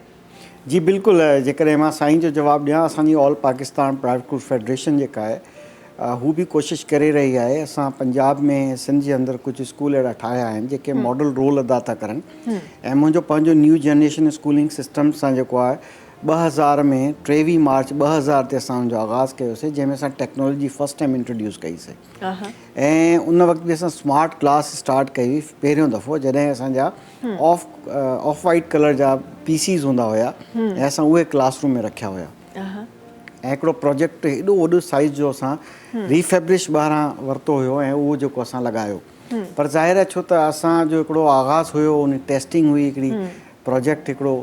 उन खां पोइ 2002 में परवेज़ मुशर्रफ जे दौर में असां न्यू जनरेशन स्कूलिंग सिस्टम में स्मार्ट क्लास बाक़ाइदा ऐं उनजी CCTV कैमरा सां मॉनिटरिंग बि स्टार्ट कई, डिजिटलाइज़ करण जी कोशिशि कई। पोइ फेसबुक इंट्रोड्यूस थियो, टेक्नोलॉजी फास्ट थी वई। असांखे उन वक़्तु बि अंदाज़ो हुयो कि दुनिया में पेपरलेस एजुकेशन थी वई आहे, असां हिन खे कीअं दुनिया सां गॾु हली सघूं पिया ऐं असांजा अंदरूनी सिंध जा ऐं पाकिस्तान जा ॿार कीअं जेके पंहिंजे पाण खे डिजिटलाइज़ करे था सघनि, डिजिटल रिसोर्सिस खे एक्सेस करे था सघनि। साईं बहितरीनु ॻाल्हि कई। मुंहिंजो हिकिड़ो P6 ब्लॉक 6 में ई स्कूल हिकिड़ो आहे, मॉडल असां ठाहियो आहे जेके उन में 2016 खां असां ईच क्लास स्मार्ट क्लास ठाही आहे ऐं असां आर्टिफिशियल इंटेलिजेंस त नथा चई सघूं उन वक़्तु स्टार्ट कईसीं, पर कोविड खां पोइ जेको आहे असां 3 साल थी विया आहिनि, असां अहिड़ा प्रोजेक्ट कयूं पिया।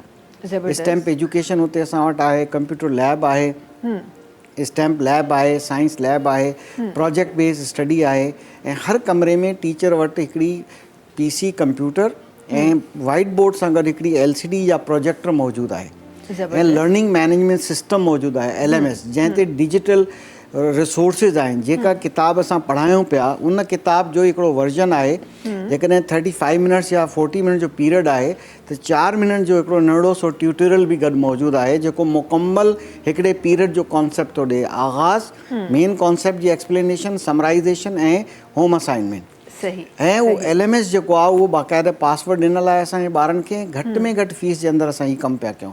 हीउ हू कमु आहे जेको 15-20 हज़ार फीस वठण वारो प्राइवेट स्कूल करे थो सघे या पोइ NGO जो स्कूल थो करे सघे। ऐं छो त हिन में फंड्स जी नीड आहे, हार्डवेयर आहे, सॉफ्टवेयर्स आहिनि, डिजिटल रिसोर्सिस की रिकॉर्डिंग आहे ऐं जॾहिं असां ॿार खे इहे सभु शयूं प्रोवाइड कंदासीं। ॾिसो न, हाणे असांजो जनरेशन Z जेका हुई 2012 खां पोइ अल्फा जनरेशन अची वई। साईं जो सवाल ॾाढो ज़बरदस्त आहे।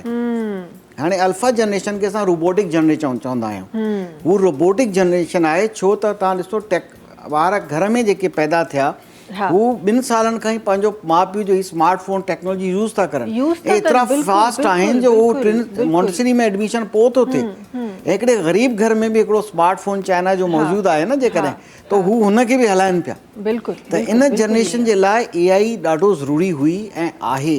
असांखे इहे तमामु जेके टूल्स आहिनि उनखे यूज़ करणु घुरिजनि। ऐं जेकॾहिं असां ॾिसो न, असां जनरेशन Z जे लाइ असां यूज़ न कयासीं, टेक्नोलॉजी ई सिर्फ़ु यूज़ कयो आहे। त उहो छा थियो, तो सोशल मीडिया खे यूज़ करणु शुरू करे छॾियो, गेमिंग में हलिया विया, पोइ PUBG खेॾनि या XYZ खेॾनि, पंहिंजो वक़्तु ज़ाया पिया करनि। इनखे जेकॾहिं असां एजुकेशनल पर्पज़ लाइ यूज़ कयूं हा त अॼु असां AI में जल्दी ईज़ीली स्टेप रखूं हा। पर असांजो हिकिड़ो ॿारु जेको स्कूलनि में अचे पियो, चाहे उहो ग़रीब घर जो हुजे, उनखे हिन टेक्नोलॉजी ख़बर आहे ऐं दे आर फास्ट लर्नर्स। छो न असां उन्हनि खे क्लासरूम जे अंदरि बि ऑडियो वीडियो रिसोर्सिस ॾियूं ऐं छो न उन्हनि खे हैंड्स ऑन लर्निंग ॾियूं, छो न उनखे रोबोटिक एजुकेशन ॾियूं, छो न उन ॿार खे असां पंहिंजे नंढ में, मूंखे यादि आहे अॼु खां 50 साल पहिरियों असां उहो जेका बेल वॼंदी हुई न, उहो असां मैग्नेटिक बेल ठाहींदा हुआसीं। हीअं हिकिड़ो बार ते करे या पोइ बैटरी लॻाए। असां ॿारनि खे छो न नंढा नंढा रोबोटिक एजुकेशन ॾियूं पिया। बिल्कुलु बिल्कुलु। इन ई ॻाल्हि में जनाब जा बि लफ़्ज़ बिल्कुलु शामिल कंदा, पर कॉलर सां गॾु जल्दी सां उन्हनि जी कॉल बि अटेंड करे था वठूं। जी अस्सलाम वालेकुम। वालेकुम सलाम। जी केरनि सां गॾु? मां मैडम ॻाल्हाए रही आहियां अलॻि पब्लिक स्कूल खां। असद शहबाज भाई सां ॻाल्हाइणो आहे। जी जी जी, असद शहबाज भाई साम्हूं आहिनि। जी असद साहब। अस्सलाम वालेकुम। वालेकुम अस्सलाम। जी अदी छा हाल आहे? ठीक लॻा पिया? अल्हम्दुलिल्लाह। असल में मां ॻाल्हाए रही आहियां अलॻि पब्लिक स्कूल बेटा, ये बात Shadi Khan Chokha as a principal as a owner Shahida Taufiq. जी जी मैडम। छा हाल आहे? ठीक लॻा पिया? अल्हम्दुलिल्लाह। जीअं त हाणे एजुकेशन जे हवाले सां तव्हां ॻाल्हायो पिया त जदीद टेक्नोलॉजी दौर सां तइलीम जो सिस्टम अञा बहितर थी वियो आहे, पर जेके ग़रीब ॿार, जेके यतीम ॿार आहिनि, जेके तइलीम अॻिते हासिल नथा करे सघनि, अॼुकल्ह ॾिठो वञे त स्कूलनि जूं फीसियूं हाई फाई ऐं उहे अॻिते तइलीम खे जारी नथा करे सघनि, त हुन लाइ छा अहिड़ो सुटेबल आहे जेके ॿार तइलीम हासिल कनि? सही सही, ठीकु आहे। इंशाल्लाह मां तव्हांजी ॻाल्हि सम्झी वियमि। इंशाल्लाह इन जी डिस्कशन ज़रूरु असां पंहिंजे प्रोग्राम में कंदासीं। ऐं वरी महिरबानी असांखे कॉल करण जी ऐं असांजो प्रोग्राम ॾिसण जी। असांजे प्रोग्राम सां जुड़िया रहियो। इंशाल्लाह इन जे बारे में ज़रूरु डिस्कशन थियणी आहे। अच्छा, छो त इहा ॻाल्हि जिथे टेक्नोलॉजी जी ॻाल्हि आई त ज़ाहिर आहे इहो हिकु साइड अचिणो ई हो असांजी कॉन्वर्सेशन में, पर उन खां पहिरीं, इन तां वञण खां पहिरीं मां उन ई ॻाल्हि ते वापसि अचणु चाहियां थी जेका ॻाल्हि असां थोरी देरि पहिरीं कई पई। असांजा कॉलर बि लफ़्ज़ उन्हनि शामिलु कया त असांजी दुनिया ज़ाहिरा हिकु ॿिए एजुकेशन सिस्टम ते हली रही आहे, असां अॼु बि उन ई एजुकेशन सिस्टम ते आहियूं, उन ई एजुकेशन सिस्टम जो हिसो आहियूं, त छा असांजी जेके NGOs आहिनि छा उन्हनि वटि इहो को कमु थी रहियो आहे जो असां जीअं दुनिया जी एजुकेशन अॻियां वधी रही आहे उअं असां अॻियां वधूं? उर्दू में जवाब देता हूँ, बेहतर मैं आपको समझा दूंगा, इसके अंदर शायद वहाँ पर लफ्ज़ कम पड़ जाए मेरे पास। तो मैं बताना चाहूँगा, देखिए जब हम ये बात कर रहे हैं कि टेक्नोलॉजी, एजुकेशन, इन सब की, तो ये मत भूलें कि हम मुल्क पाकिस्तान में रह रहे हैं। फिर अभी हम सिंध टीवी में बैठे हुए तो हम सिंध की बात कर लेते हैं। जिस तरह सर ने कहा, तो टेक्नोलॉजी हम भी दे रहे हैं, AV रूम्स भी अवेलेबल हैं, टैबलेट्स पे कोडिंग भी पढ़ा रहे हैं, बट ये मत भूलें कि सिंध के वो पसमानदा गाँव जहाँ पर आज के दौर में आपको स्टाफ नहीं मिलता KG के बच्चों को पढ़ाने के लिए, मैट्रिक के सब्जेक्ट पढ़ाने के लिए, वहाँ पर आप टेक्नोलॉजी की बात करते हैं। आप अभी निकल जाए कराची से बाहर, हैदराबाद तक पहुँचेंगे, आपको रास्ते में नेटवर्क नहीं मिलेगा। फिर आप हैदराबाद में नेटवर्क मिलेगा, आप आगे जाएं हाला, मटियारी, सक्कर, आपको रोड पे नेटवर्क नहीं मिलेगा, गूगल मैप आपका काम नहीं करेगा। वहाँ पर आप, यानी हमें ये देखना समझना बहुत ज़रूरी होता है कि जिस मुल्क में, जिस खित्ते में आप रह रहे हैं, वहाँ पर टेक्नोलॉजी किस तरह काम करी। ये काम होगा, इस पर कोई शक नहीं है, बच्चों को हम सिखा रहे हैं। बट जिस तरह लोग ये समझते हैं कि 24 घंटे के अंदर बच्चा एक ऐसा ट्रेन हो जाएगा कि वो पूरी यूनिवर्सिटी टैबलेट पे हासिल कर लेगा तालीम, ये पॉसिबल नहीं है। अगर इतना पॉसिबल हो तो आज हार्वर्ड यूनिवर्सिटी बंद हो चुकी होती। सारे लोग जो वहाँ बैठे हुए रिसर्च करें, PhDs करें, वो टैबलेट्स में खोलते, सारा मवाद अवेलेबल है ना। आज तो AI का दौर है, आप लिखें आपको पूरे किताबें निकल आएंगी, चैप्टर निकल आएंगे। कहने का मतलब ये असद साहब कि जहाँ पे हम जहाँ हमारी डिफरेंट जगहों की, जहाँ पे आपने बात की कि ज़ाहिर नेटवर्क नहीं है, डिफरेंट चीज़ें नहीं है, क्योंकि वहाँ नहीं है तो इसीलिए जहाँ है हम वहाँ भी लोगों नहीं, वहाँ पर हम कर रहे हैं ना। मैं कह रहा हूँ कि आप देखें कि आप इस ज़मीन में देखें, पूरे मुल्क को आपने साथ लेके चलना है, सारे बच्चे इक्वली आपके लिए। आप ऐसा नहीं कर सकते कराची के एक बच्चे को आप इतना निखार दें, नहीं नहीं, यही तो मैं कह रहा हूँ, आप बच्चों को टेक्नोलॉजी सिखा सकते हैं। हाँ। लेकिन जब बच्चा टेक्नोलॉजी समझेगा ना, उसको मैट्रिक भी करना है, इंटरमीडिएट भी करना है, उसके बाद तो वो स्टेप पे चढ़ेगा ना।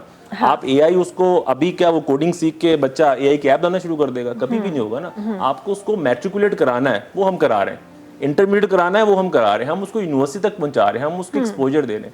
मैं जो मैसेज देना चाह रहा हूँ, मैं ये देना चाह रहा हूँ कि हम जब पूरे पाकिस्तान की बात करते हैं तो हम पाकिस्तान के हालात को मद्देनजर रखते हुए हमने सोचना है कि क्या चीज़ है जो कराची के बच्चे के लिए बेनिफिशियल होगी, किस तरह मैं दादू के एक बच्चे को निखारूं कि वो वहाँ से आके कराची के बच्चे के साथ कॉम्पीट कर सके। सो हमें इक्वली सबको लेके चलना है, हमने इक्वल अपॉर्चुनिटी देनी है। तो मुझे मैट्रिक तक उस बच्चे को इतना पॉलिश करना है, इतना रिफाइन, मैं बात कर रहा हूँ दादू के एक पसमानदा गाँव की, कि मुझे उस बच्चे को इतना रिफाइन करना है कि वो इस टेक्नोलॉजी को समझे और फिर उसका इस्तेमाल करना समझे और करे। तो ये चीज हम बच्चों को करवा रहे हैं। लेकिन अगर कोई कहे कि जी आप ये बिल्डिंग्स बंद करके आप टैबलेट से पढ़ाना शुरू करते हैं, AI का दौर आ गया, तो ह्यूमन इंटरेक्शन कभी खत्म नहीं हो सकता। पाकिस्तान में तो अगले 5 साल 10 साल मुझे लग रहा है कि हम उस लेवल पे नहीं जाएंगे कि हम ह्यूमन इंटरेक्शन खत्म कर दें, उस्तादों को साइड पे कर दें। अभी आपकी 50,000 की भर्तियां हुई हैं, 50,000 असातिज़ा की भर्तियां हुई हैं, और भर्तियां आपने भी करनी है। तो ह्यूमन इंटरेक्शन तो आप खत्म नहीं कर सकते ना। टेक्नोलॉजी आप बच्चों को पढ़ा वाली बात की कि 50,000 लोग आ गए तो ह्यूमन इंटरेक्शन कैसे बंद करेंगे? ये वाकई सोचने की बात है। जी बिल्कुल। तो टेक्नोलॉजी आप बच्चों को पढ़ा सकते हैं, उसको कैपेबल बना सकते हैं, बट उसके लिए भी बहुत टाइम चाहिए। जो हमारा कॉन्सेप्ट लोगों ने बना लिया कि AI का दौर आ गया तो अब बच्चों को वो फौरन आपके साइंसदान बन जाएंगे, ऐसा पॉसिबल नहीं है। AI का इस्तेमाल और AI बनाना दो अलग अलग चीज़ें। लेकिन क्या, चले ठीक है, हमने आपकी बात मान ली है, जैसे जनाब भी कह रहे थे कि हमने स्टार्ट किया है, ठीक है, एक बात हमें समझ आ गई। लेकिन वही बात, ब्रेक की तरफ हमें जाना है, लेकिन ये बात मैं यहाँ ख़त्म करना चाहती हूँ कि हम वही बात कि क्या हमारा जो थॉट प्रोसेस है वो उस तरफ जा रहा है? हम ठीक है जा नहीं सकते, हमें बहुत टाइम लगेगा। बिल्कुल जा रहा है। हैदराबाद और कराची के रास्ते में जो रास्ता आता है वहाँ नेटवर्क आने में बहुत टाइम लगेगा, वहाँ स्कूल को बच्चों को टेक्नोलॉजी पहुँचने में बहुत टाइम लगेगा। लेकिन क्या हमारा थॉट प्रोसेस, हमारा ट्रैक वो है? बिल्कुल है, ट्रेन पे सवार उस ट्रैक पे सवार हो चुके हैं हम, उस ट्रेन पे चढ़ गए हैं हम, लेकिन अभी हम बहुत पीछे वाली बोगी में। अभी आगे जाते हमें टाइम लगेगा, और वैसे भी हमारी स्पीड तो वैसे भी स्लो होती है। वक्त है ब्रेक, जो ताज से मुलाकात की था नन्ही कमर्शियल ब्रेकअप हुए। सलाम सिंध, सलाम सिंध, सलाम सिंध, सलाम सिंध, सलाम सिंध, सलाम सिंध। जी वेलकम बैक। अच्छा जी, ॻाल्हियुनि जो सिलसिलो त जारी आहे। कॉलर सां गॾु आहिनि ऐं ब्रेक खां वेट करे रहियूं आहिनि। जल्दी सां उन्हनि जी तरफ़ मां वञणु चाहियां थी।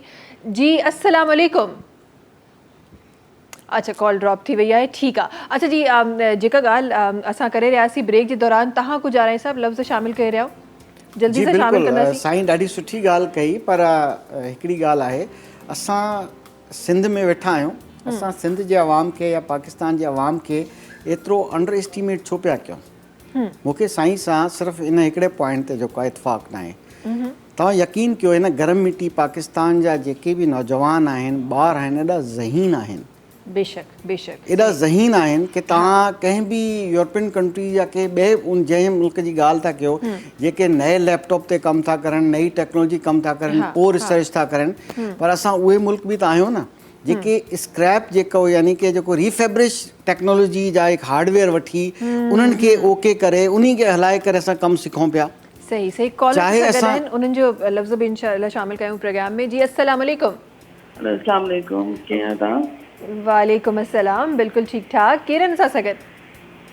मां अनिता लाॾाणी थी ॻाल्हायां। जी कीअं आहियो? ख़ैरियत सां आहियो? ख़ुशि आहियो?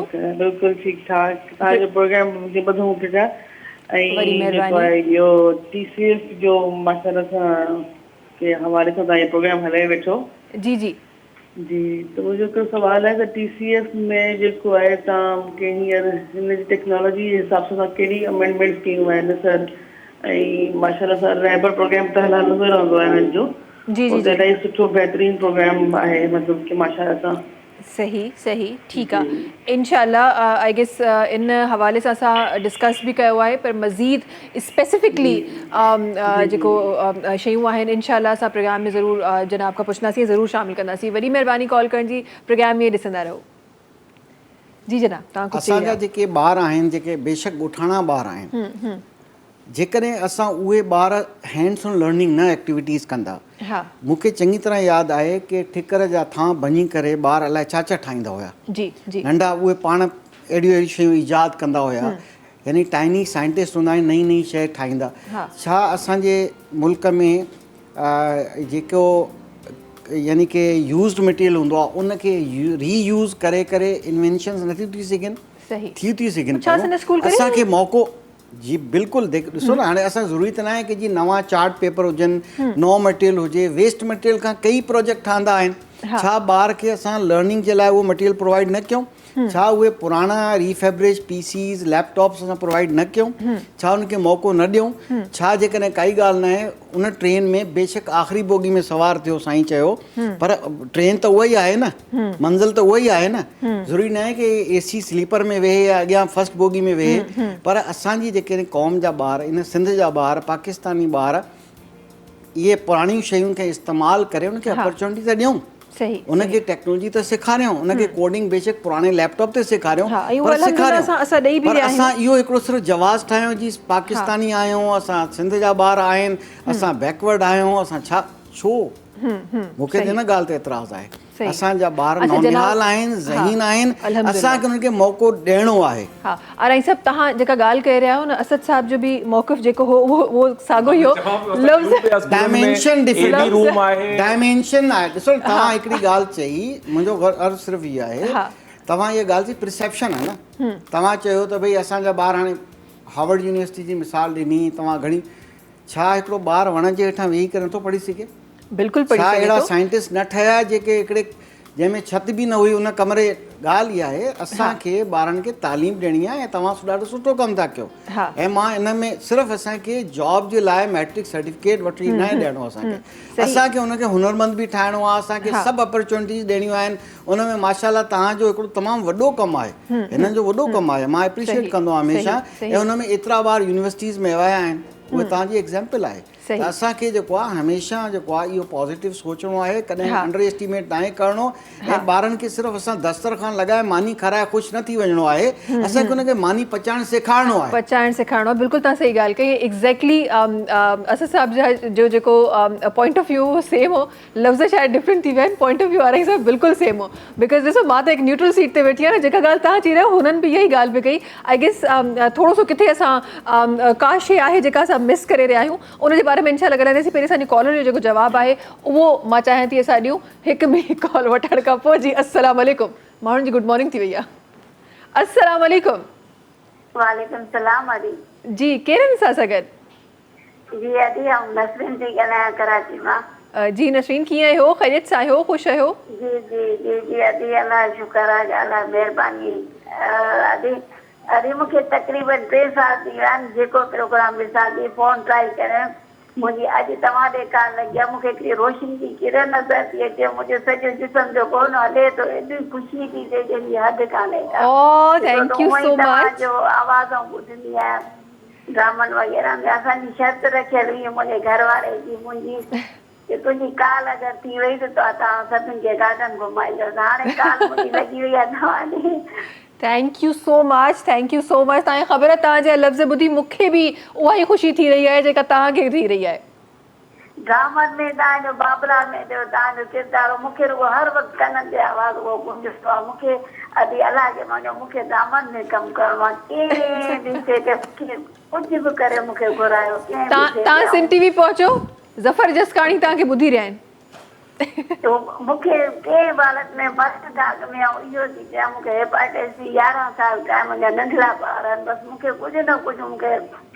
करिणो आहे मूंखे ॾेखारिणो आहे कुझु न कुझु ज़रूरु असांजे ओबी रूम में असांजा डायरेक्टर साहब मौजूदु आहिनि तव्हां उन्हनि सां ॻाल्हाए ऐं इंशाल्लाह ज़रूरु सिन टीवी अचो ही प्लेटफॉर्म्स तव्हां सभिनी जे लाइ ओपन आहिनि तव्हां अचो ऐं इंशाल्लाह तव्हांखे मौक़ो ज़रूरु मिलंदो मूंखे मोकिलियो कंहिं हालत में ॾिसो ऐं तव्हांखे अलाह जो इहो मूंखे कुझु मूंखे नंढे हूंदे खां वठी ऐं शो ॾिसंदी हुअसि ॿारनि जा इंशाल्लाह कुकिंग जो इलाही शौक़ीन हूंदो मुंहिंजो ठाहे हाणे हर शइ ठाहे वञा थी बसि मुंहिंजो इहो आहे चवंदा आहिनि मरण में हिकिड़ी ख़्वाहिश इहा मुंहिंजी ख़्वाहिश आहे मूंखे इंशाल्लाह ज़रूरु तव्हांखे इंशाल्लाह एक्टिंग जो बि मौक़ो मिलंदो इंशाल्लाह कुकिंग जो बि मौक़ो मिलंदो असांजी टीम खे तव्हां पंहिंजो नंबर ऐं नालो प्लीज़ नोट कराइजो ऐं कॾहिं सिन टीवी अचणु थिए त ज़रूरु अचो ऐं असांजा महिमान थियो मूंखे हाणे ॿुधाए कॾहिं तव्हां वटि अचां मूंखे ॿुधायो भई हाणे असांजी टीम बिल्कुलु तव्हां सां ॻाल्हाए थी वॾी महिरबानी कॉल करण जी ऐं ईअं ई असांजो प्रोग्राम ॾिसंदा रहो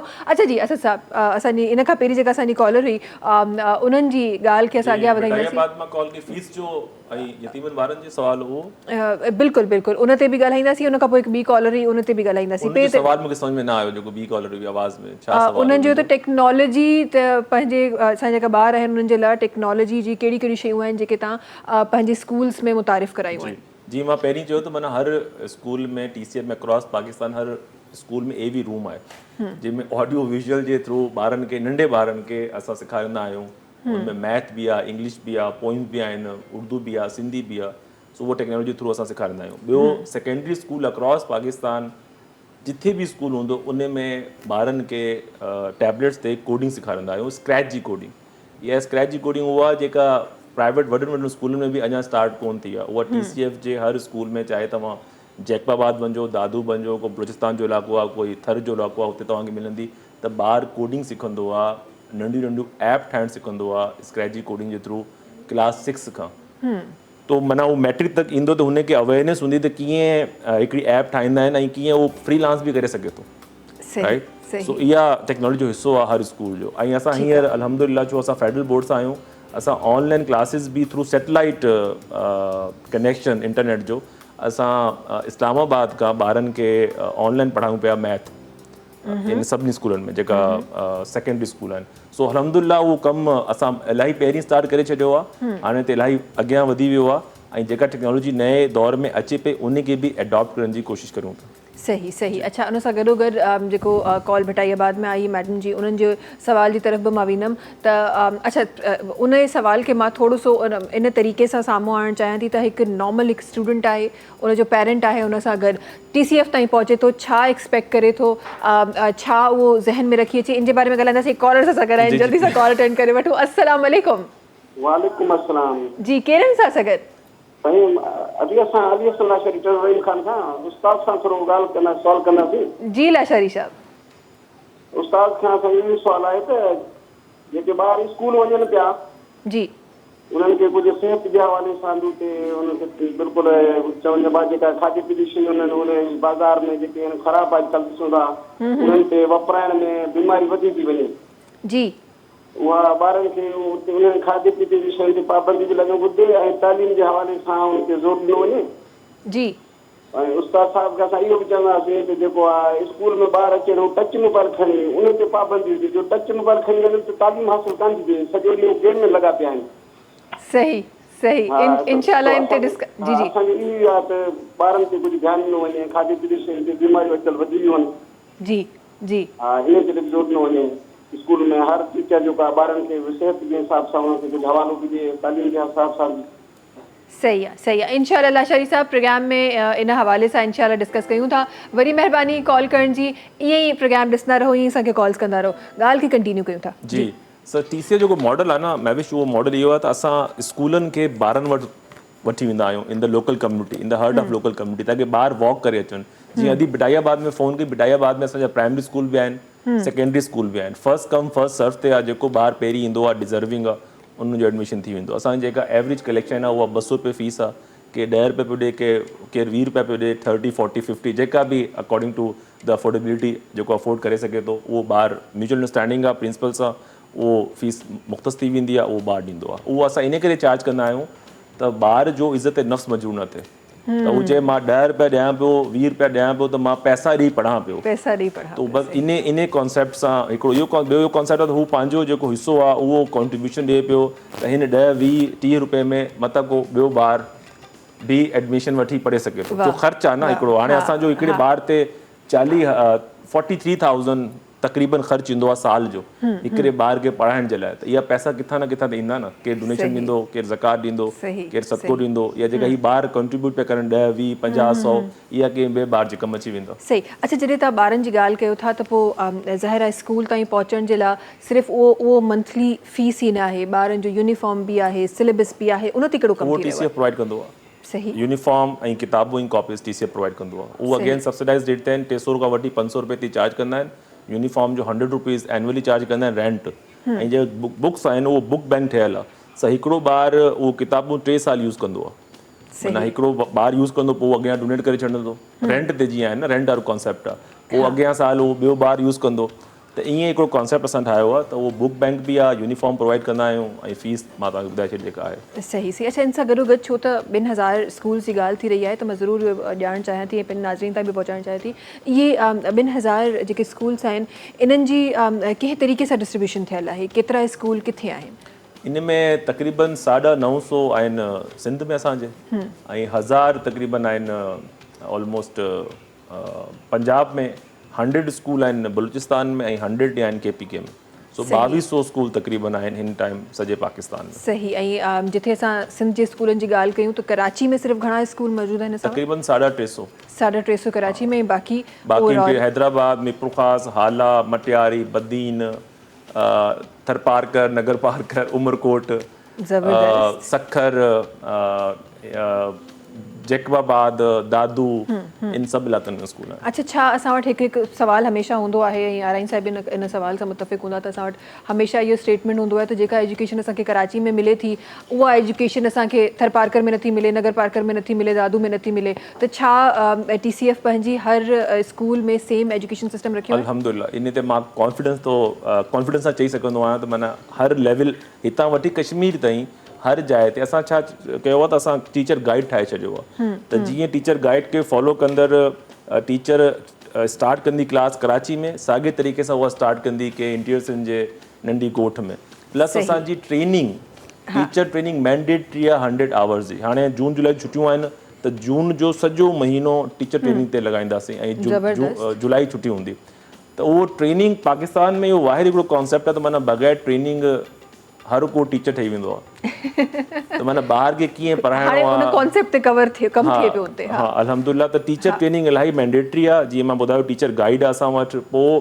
असां छा कंदा आहियूं जेका लोकल स्कूल आहिनि इंटीरियर सिंध में हर स्कूल सां गॾु हिकिड़ी वैन हूंदी आहे छो हुते असांखे लोकल स्टाफ नथो मिले पोइ असां ट्रांसपोर्ट कंदा आहियूं जेको नंढो वेझो शहर हूंदो हुतां असां ट्रांसपोर्ट कंदा आहियूं क्वालिफाइड स्टाफ के तो वो उते अचे ऐं ॿारनि खे पढ़ाए सघे ठीक है ज़बरदस्त अच्छा जी जेके कॉलर जो सवाल हो उनजो जवाब इंशाल्लाह आराई साहब का वठंदासीं ऐं प्रोग्राम में शामिल कंदासीं पर हिकु नंढड़ी सी ब्रेक जो टाइम आहे नाज़रीन तव्हां सां मुलाक़ात कयूं था नंढी कमर्शियल ब्रेक खां पोइ सलाम सिंध सलाम सिंध सलाम सिंध सलाम सिंध सलाम सिंध सलाम सिंध वेलकम बैक। अच्छा जी, कॉलर जो जेको सवाल हो मां चाहियां थी त उन ते डिस्कशन कजे ऐं आरई साहिब ज़रूरु मां ॼाणणु चाहियां थी त असां वटि वाकई में जेका स्कूल्स में जेके स्कूल्स जे अंदरि कैंटीन्स हूंदियूं आहिनि उन जे लाइ त ऑब्वियसली स्कूल्स असांजा रिस्पॉन्सिबल आहिनि, जेके बि असांजे अंदरि कैंटीन्स आहिनि उन में बि ज़ाहिर आहे उन क्वालिटी वारियूं शयूं ॿारनि खे न पियूं ॾिनियूं वञनि काफ़ी हद ताईं काफ़ी स्कूलनि में।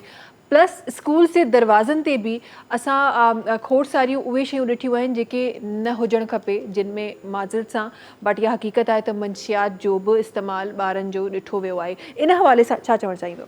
बिल्कुलु साईं जो सवाल पंहिंजी जॻह ते बिल्कुलु दुरुस्त हुयो, छो त जिथे असां फिज़िकल हेल्थ जी ॻाल्हि कंदा आहियूं उते ज़ाहिर आहे की ॿार खे हेल्दी फूड जी बि नीड हूंदी आहे। जेकॾहिं हेल्दी ईटिंग हैबिट हूंदी हुनजी ॿार जी, उनखे प्रोवाइड हूंदियूं कैंटीन में या जेकी प्रॉपर शॉप्स आहिनि त ज़ाहिर आहे पोइ उहो कुझु खाईंदो। अॼुकल्ह जेके ॿार आहिनि उहे अहिड़ियूं शयूं खाइनि पिया जेके आर्टिफिशियल आहिनि, बेकार आहिनि, जस्ट फॉर ज़ाइके जे लाइ आहिनि। ख़ासि तौर पे जेको कुझु अहिड़ा एरिया आहिनि जिथे जेको आहे ॿाहिरि हॉकर्स बीह था रहनि पिया, ग़ैर मयारी शयूं विकिणनि पिया, ॿार सिर्फ़ु हिकु ज़ाइके जे लाइ उहे हैबिट थी वञनि। बेसिकली असुलु जेकी बुनियादी ज़िम्मेदारी आहे उहो पेरेंट्स जी आहे।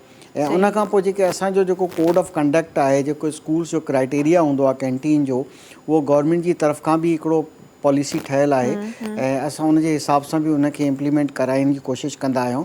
पर जेके नंढा इलाइक़ा आहिनि उतां स्कूल उहे नथा करनि, पोइ त ग़ैर मयारी शयूं कैंटीन में मौजूदु रहनि थियूं। असांजे जेके सुठनि स्कूलनि जे अंदरि त अल्हम्दुलिल्लाह असांजो कैंटीन बाक़ाइदा हिकिड़ो हेल्दी फूड चार्ट हूंदो आहे, कंट्रोल प्राइस हूंदियूं आहिनि, ॿार अची खाइनि था। हालांकि जीअं कोल्ड ड्रिंक्स आहे या चिप्स आहे, चिप्स जो मतिलबु आहे की अहिड़ी चिप्स जेका पापड़ जंहिंखे चवंदा आहिनि हिते कराची में ख़ासि तौर ते अहिड़ियूं अहिड़ियूं अजीबो ग़रीब शयूं हूंदियूं आहिनि, उहे टोटली ग़ैर मयारियूं आहिनि। त ॿारनि खे वालिदैन जो बुनियादी हक़ आहे की उनखे हेल्दी एजुकेशन हेल्दी फूड जे लाइ उनखे एजुकेट कंदा रहनि। पोइ ॿार खे जॾहिं पड़ोस जी दुकान जे लाइ हैबिट पई त भई हीअ वटि 5 रुपया, हीअ वटि 10 रुपया, हू वञी वठी थो अचे सस्ती चीज़, हुनजो ज़ाइको डेवलप थो थी वञे, पोइ हू तलाश थो करे ॿाहिरि गेट जे ॿाहिरां हिकिड़ो माण्हू बीठो आहे, हू शइ खणी करे मिर्च मसाले वारी ऐं उहो आर्टिफिशियल कलर वारी या जेको बि, पोइ हू वठे थो ॿार। सही, बाक़ी स्कूल जे अंदरि असां मेक श्योर कंदा आहियूं स्कूल जे अंदरि जेको असांजो कंट्रोल्ड एनवायरनमेंट हूंदो आहे।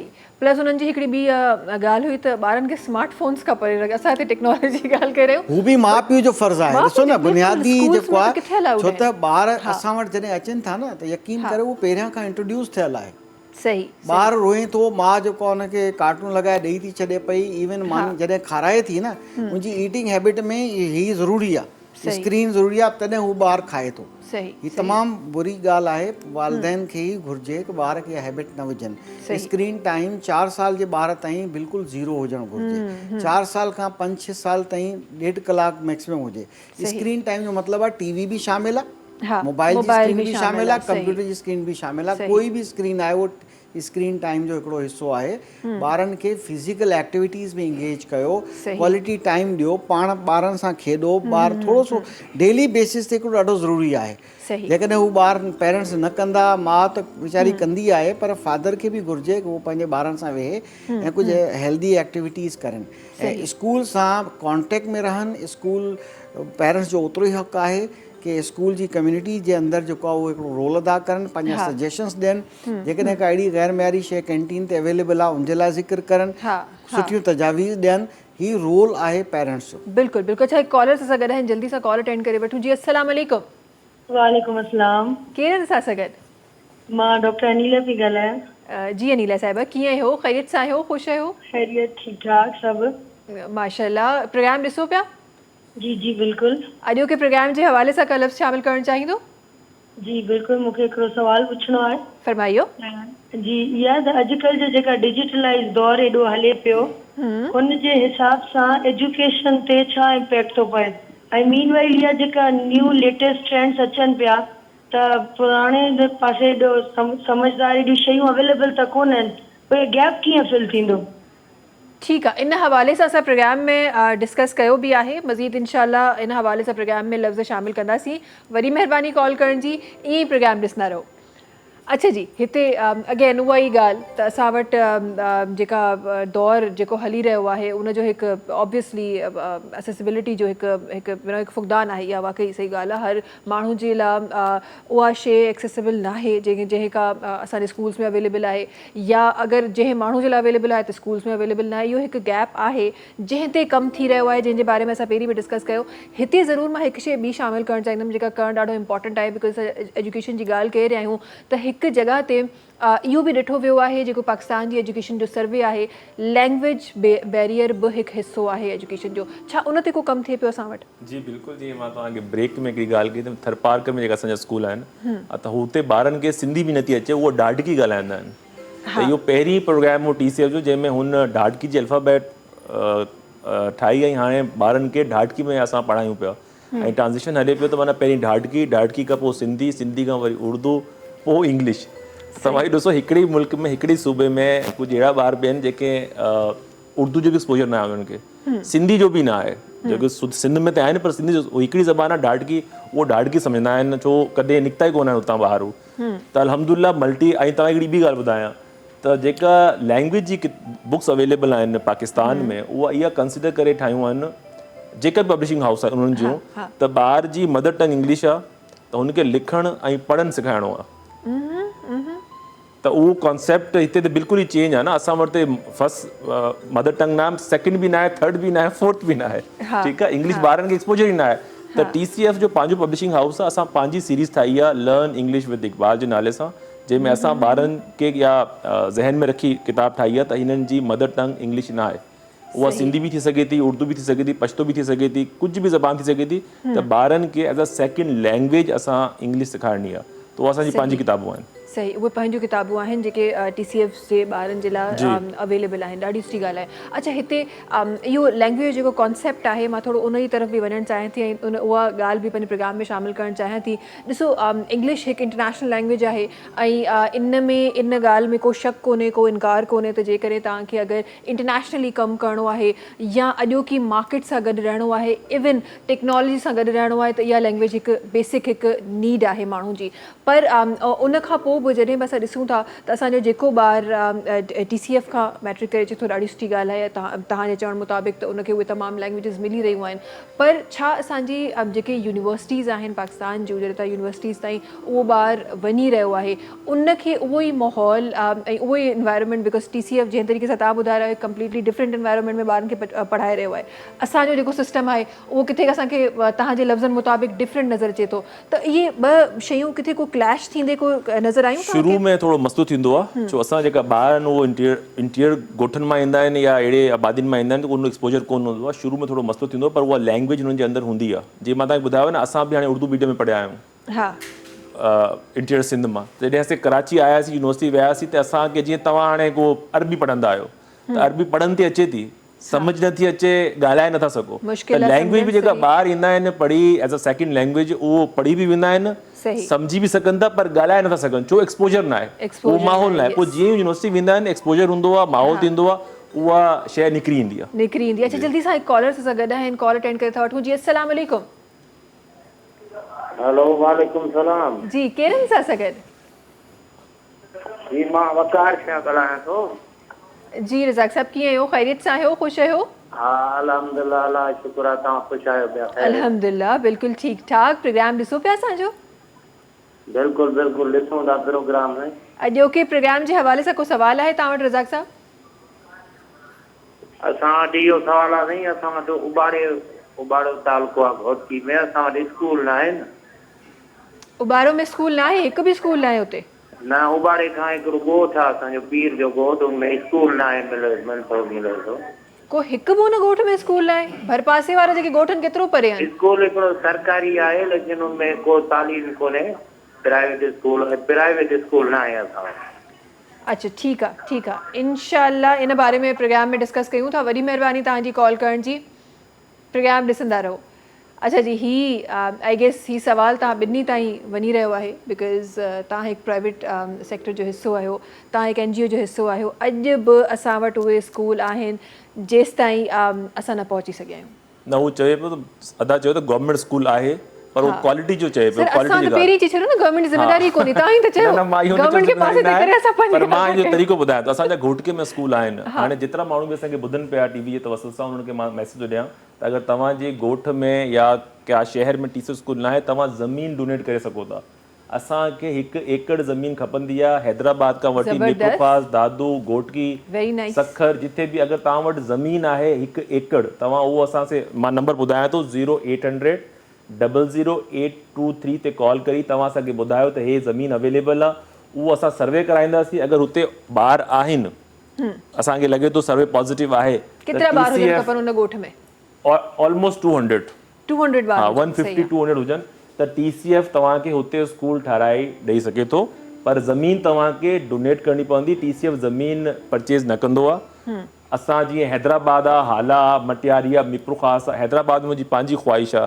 त मां हिकिड़ो स्कूल ठारायां पर असांखे ज़मीन न पई मिले असांजो 2 स्कूल आहिनि हबीब फार्म में कोसार सां अॻियां हेतिरो वॾो हैदराबाद आहे मां हुतां पढ़ियो हुआसीं यूनिवर्सिटी खां पर हैदराबाद में TCF जो स्कूल न आहे त को ज़मीन अगरि हुजे हिन इलाइक़े में या हुन खां अॻियां जीअं तव्हां चयो पीर जे ॻोठ में को ज़मीन हुजे तव्हां असांजे नंबर ते राब्तो कजोसि असांजी सर्वे टीम वेंदी सर्वे कंदी अगरि हुते नीड आहे त स्कूल ठाहींदो इंशाल्लाह इंशाल्लाह अच्छा जी साॻियो सवाल तव्हां ते साईं न साईं जवाबु बहितरीनु ॾेई छॾियो ऐं साईं खे कॉन्टेक्ट करणु TCF ॾाढो सुठो कमु करे रही आहे ज़ाहिर आहे उन्हनि ख़्वाहिश बि ज़ाहिर कई आहे जिथे जिथे अवेलेबल न आहिनि 150-200 ॿार हुजनि त उते ज़ाहिर आहे ज़मीन प्रोवाइड कयो तव्हांखे स्कूल ठाहे था ॾियूं हिन खां वधीक छा अपॉर्चुनिटी पॉसिबल आहे गवर्नमेंट जी रिप्रेज़ेंटेशन असां कयूं कोन पिया जो हुन स्कूल खे असां आबाद करण जे लाइ असां उन जे बारे में असां न ॻाल्हाईंदासीं जी ही त हिकु ॾाढी इंपॉर्टेंट ॻाल्हि आहे बाक़ी ही ॻाल्हि आहे त all Pakistan private school federation जेका आहे असां प्राइवेट स्कूलनि खे हिकिड़ी अम्ब्रेला ॾियूं पिया उन्हनि जे इशूज़ खे असां डील कयूं पिया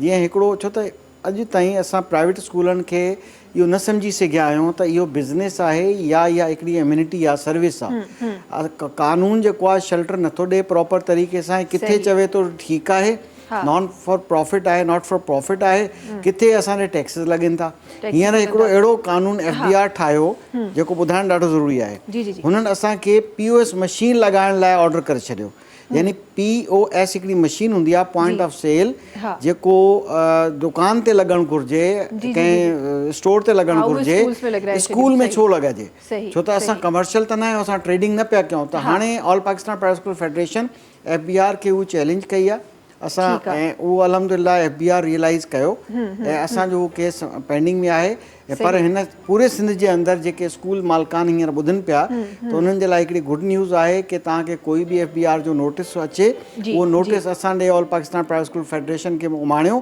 ऐं असां उहो तव्हांखे कोई बि तव्हां उनखे जवाबु न ॾियो ऐं FBR जी तरफ़ खां कैंसिलेशन जो नोटिफिकेशन निकिरण वारो आहे ठीकु आहे जी जल्दी सां हिकु कॉल अटेंड करे था वठूं जी अस्सलाम वालेकुम वालेकुम अस्सलाम जी केरनि सां सां गॾु जावेद सोलंकी पियो ॻाल्हायां कराची शाटा जी सोलंकी साहब ख़ैरियत सां आहियो ख़ुशि आहियो अल्हम्दुलिल्लाह ठीक ठाक फर्स्ट क्लास छा सवाल आहे अॼोके प्रोग्राम जे हवाले सां अॼोके प्रोग्राम जे हवाले सां मां इहो सवाल कंदुमि त स्कूलनि में जेके इस्लामियात जा पीरियड हलनि पिया जी उन्हनि में दीन जी तालीम त ॾिनी थी वञे पर उन सां गॾोगॾु अगरि क़ुर शरीफ़ जो बि हिकिड़ो स्पेशल पीरियड रखियो वञे जेके ॿार मदरसे में अफोर्ड नथा करे सघनि फीसूं वग़ैरह त उहे उन्हनि खे स्कूल में अगरि क़ुर शरीफ़ जी तालीम ॾिनी वञे त तमामु बहितर रहंदो ठीकु आहे इंशाल्लाह इन हवाले सां पंहिंजे प्रोग्राम में इंशाल्लाह डिस्कस कयूं था वरी महिरबानी कॉल करण जी ई प्रोग्राम ॾिसंदा रहो अल्लाह हाफ़िज़ अच्छा जी प्रोग्राम जो टाइम इलाही घटि आहे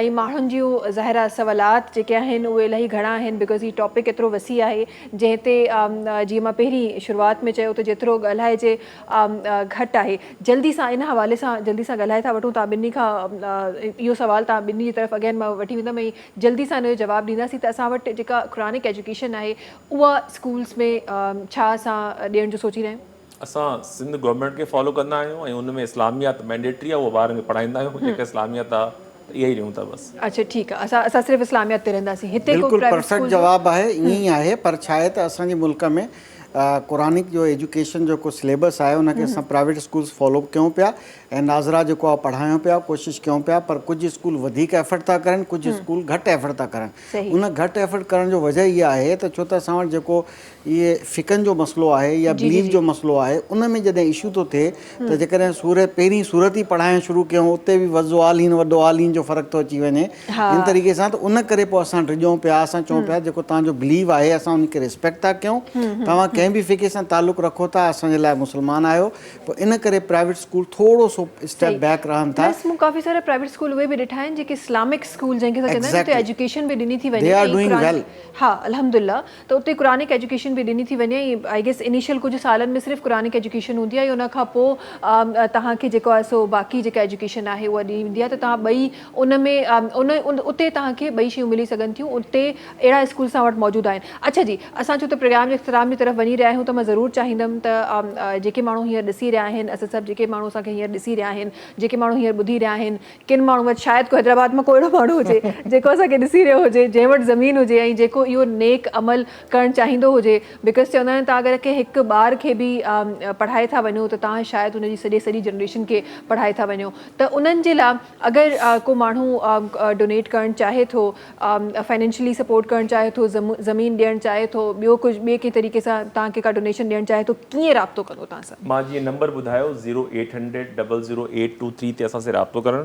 उन में अगरि तव्हां ॿार एडॉप्ट करणु था चाहियो त 43,200 साल जा ख़र्चा हिकिड़े ॿार में, जंहिंमें हुनजे स्कूलिंग जी फीस बि आहे, यूनिफॉर्म बि आहे, किताबूं बि आहिनि, प्लस जेका मां ज़मीन जो चयो त अगरि केरु ज़मीन डोनेट करणु चाहे थो स्कूल ठाहिण जे लाइ, त साॻे नंबर ते कॉल करे असांजी टीम खे पंहिंजो एड्रेस, पिन लोकेशन, हिकिड़ो POC पॉइंट ऑफ कॉन्टेक्ट ॿुधाए छॾे, असांजी टीम उन्हनि सां राब्तो करे सर्वे कंदी। अगरि सर्वे पॉज़िटिव अचे थो, डिमांड आहे उते वाक़ई स्कूल जी, त स्कूल ठाहे छॾींदासीं इंशाल्लाह। ई नंबर आहे 080000823 नंबर आहे जंहिं तव्हां राब्तो करे तव्हां पंहिंजो तव्हां हिननि सां कॉन्टेक्ट बि करे सघो था। ज़रूरत जिथे स्कूल जी आहे उहो बि तव्हां ॿुधाए सघो था, कुझु डोनेट करणु चाहियो था त ज़रूरु हिन नंबर ते राब्तो कयो। अॼु जी प्रोग्राम जे इख़्तिताम जी तरफ़ आहियूं। असांजी ॾिसण वारी आवाम खे आरई साहब तव्हां छा मैसेज ॾियणु चाहींदो हीअं?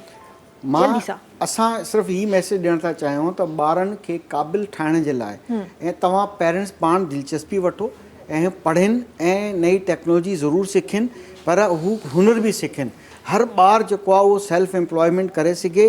जेकॾहिं तव्हां ॿार खे स्किल्स न ॾींदो 21st सेंचुरी जा, त ॿार जेको आहे बेरोज़गार थींदा। सिर्फ़ु सर्टिफिकेट जी दौड़ में न लॻो ऐं गॾोगॾु जेको आहे तव्हां उन्हनि खे जेको आहे स्किल्स प्रोवाइड कयो, चाहे उहो कोडिंग हुजे, कंप्यूटर हुजे, चाहे उहो रोबोटिक हुजे, जेका बि पॉसिबिलिटी आहे तव्हां उनखे इहो कयो ऐं सभिनि खां वधीक उनखे वैल्यूज़ ॾियो, उनखे सेखारो की कीअं लाइफ स्किल ॾियणु ॾाढो ज़रूरी आहे। जेकॾहिं लाइफ स्किल न ॾींदासूं, उनखे शऊर न ॾींदासूं, उनखे ॻाल्हाइण न सम्झाईंदासूं, इज़त करणु न सेखारींदासूं, त हू कीअं कामयाबु थींदो पंहिंजी ज़िंदगी में। त पेरेंट्स जो वॾो किरदारु आहे। बिल्कुलु बिल्कुलु ईअं ई आहे। असद साहब तव्हांजी तरफ़ां सर, मुंहिंजी तरफ़ां इहो मैसेज सभिनी जे लाइ त अगरि असांखे तरक़ी करणी आहे as a nation, as a com, ऐं स्पेशली सिंध खे अॻियां वधाइणो आहे, त सम्झी वञो तालीम इलाही ज़रूरी आहे। तालीम खां बग़ैर को बि क़ौम उहा तरक़ी न कंदी आहे। ऐं मुंहिंजी दिली ख़्वाहिश आहे त असांजी क़ौम तरक़ी करे, इंशाअल्लाह वधीक ॿार अचनि, तरक़ी करनि, त उन जे लाइ तालीम ज़रूरी आहे। तालीम जो साथ ॾियो। जीअं मां चयो त TCF हिकिड़ो ट्रमेंडस जॉब पियो करे, सुठो कमु पियो करे। इन के अञा स्ट्रॉन्ग ठाहियो बाय योर डोनेशन या को ज़मीन डोनेट करे, ताकी वधीक स्कूल ठहनि, वधीक ॿार अचनि स्कूल में। जीअं साईं तरबियत जी ॻाल्हि कई, तरबियत मैंडेटरी आहे TCF में। वैल्यूज़ जो असां सम्झंदा आहियूं त माना तालीम सां गॾोगॾु तरबियत इलाही ज़रूरी आहे। अगरि तरबियत न आहे त तालीम बि बेमायने आहे। बिल्कुलु बिल्कुलु जी जी प्लीज़। हिकिड़ी कड़वी ॻाल्हि आहे, मुंहिंजो हथ ॿधी तव्हांखे गुज़ारिश आहे, ॿारनि खे नक़ल न करायो, ख़ुदा जे वास्ते चीटिंग न करायो। तव्हां ॿारनि जो पंहिंजो बेड़ो घर पंहिंजे हथ सां कयो पिया। तव्हां सिर्फ़ु ग्रेड ऐं मार्क्स ऐं सर्टिफिकेट जे करे ऐं मैट्रिक इंटर जेको आहे जंहिं तरीक़े सां तव्हां करायो था, जेको अनफेयर मीन्स आहे, ख़ुदा जे वास्ते इहो कमु न कयो। तव्हां पंहिंजो फ्यूचर पाण बर्बाद पिया कयो। बिल्कुलु बिल्कुलु तव्हां सही ॻाल्हि कई। हूअं बि बिकॉज़ छो त हींअर जेको सीज़न हली रहियो आहे, असांजी अफ़वाज अल्हम्दुलिल्लाह एटॉमिक पावर कंट्री आहियूं असां।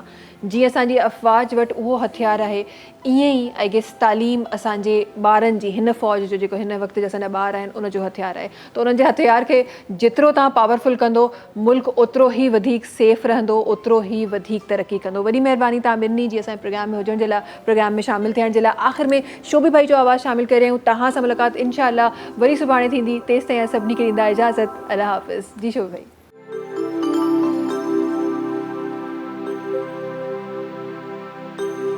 पूरियां कुंड वालियां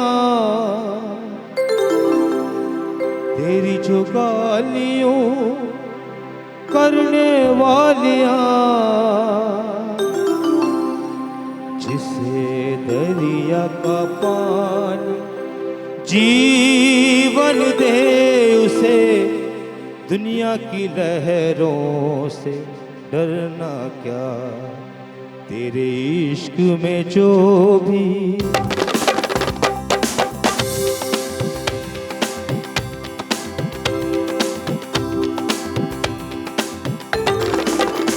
तेरे इश्क में जो भी डूब गया उसे दुनिया की लहरों से डरना क्या, तेरे इश्क में जो भी डूब गया उसे दुनिया की लहरों से डरना क्या, तेरे इश्क में जो भी। अल्लाह अल्लाह कर भैया, अल्लाह ही से डर भैया, अल्लाह अल्लाह कर भैया, अल्लाह ही से डर भैया। हुम्मा हुम्मा चल भाई चल, ठुमक ठुमक था थैया।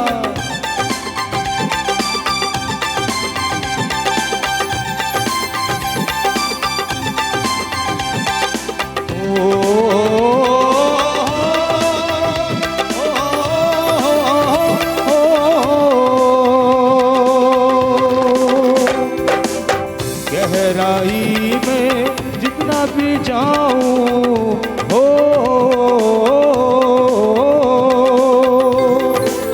गहराई में जितना भी जाऊं तुझको पास में उतना ही पाऊं,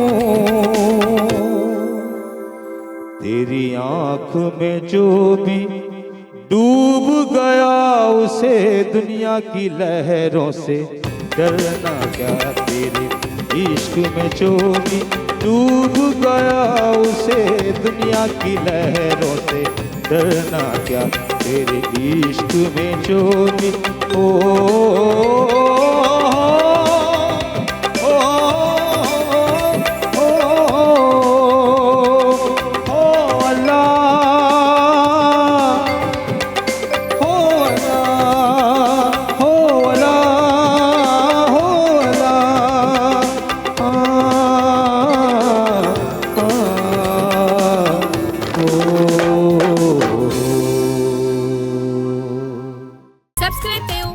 official YouTube channel Sindh TV HD ऐं वधीक अपडेट लाइ बेल आइकन खे क्लिक करियो।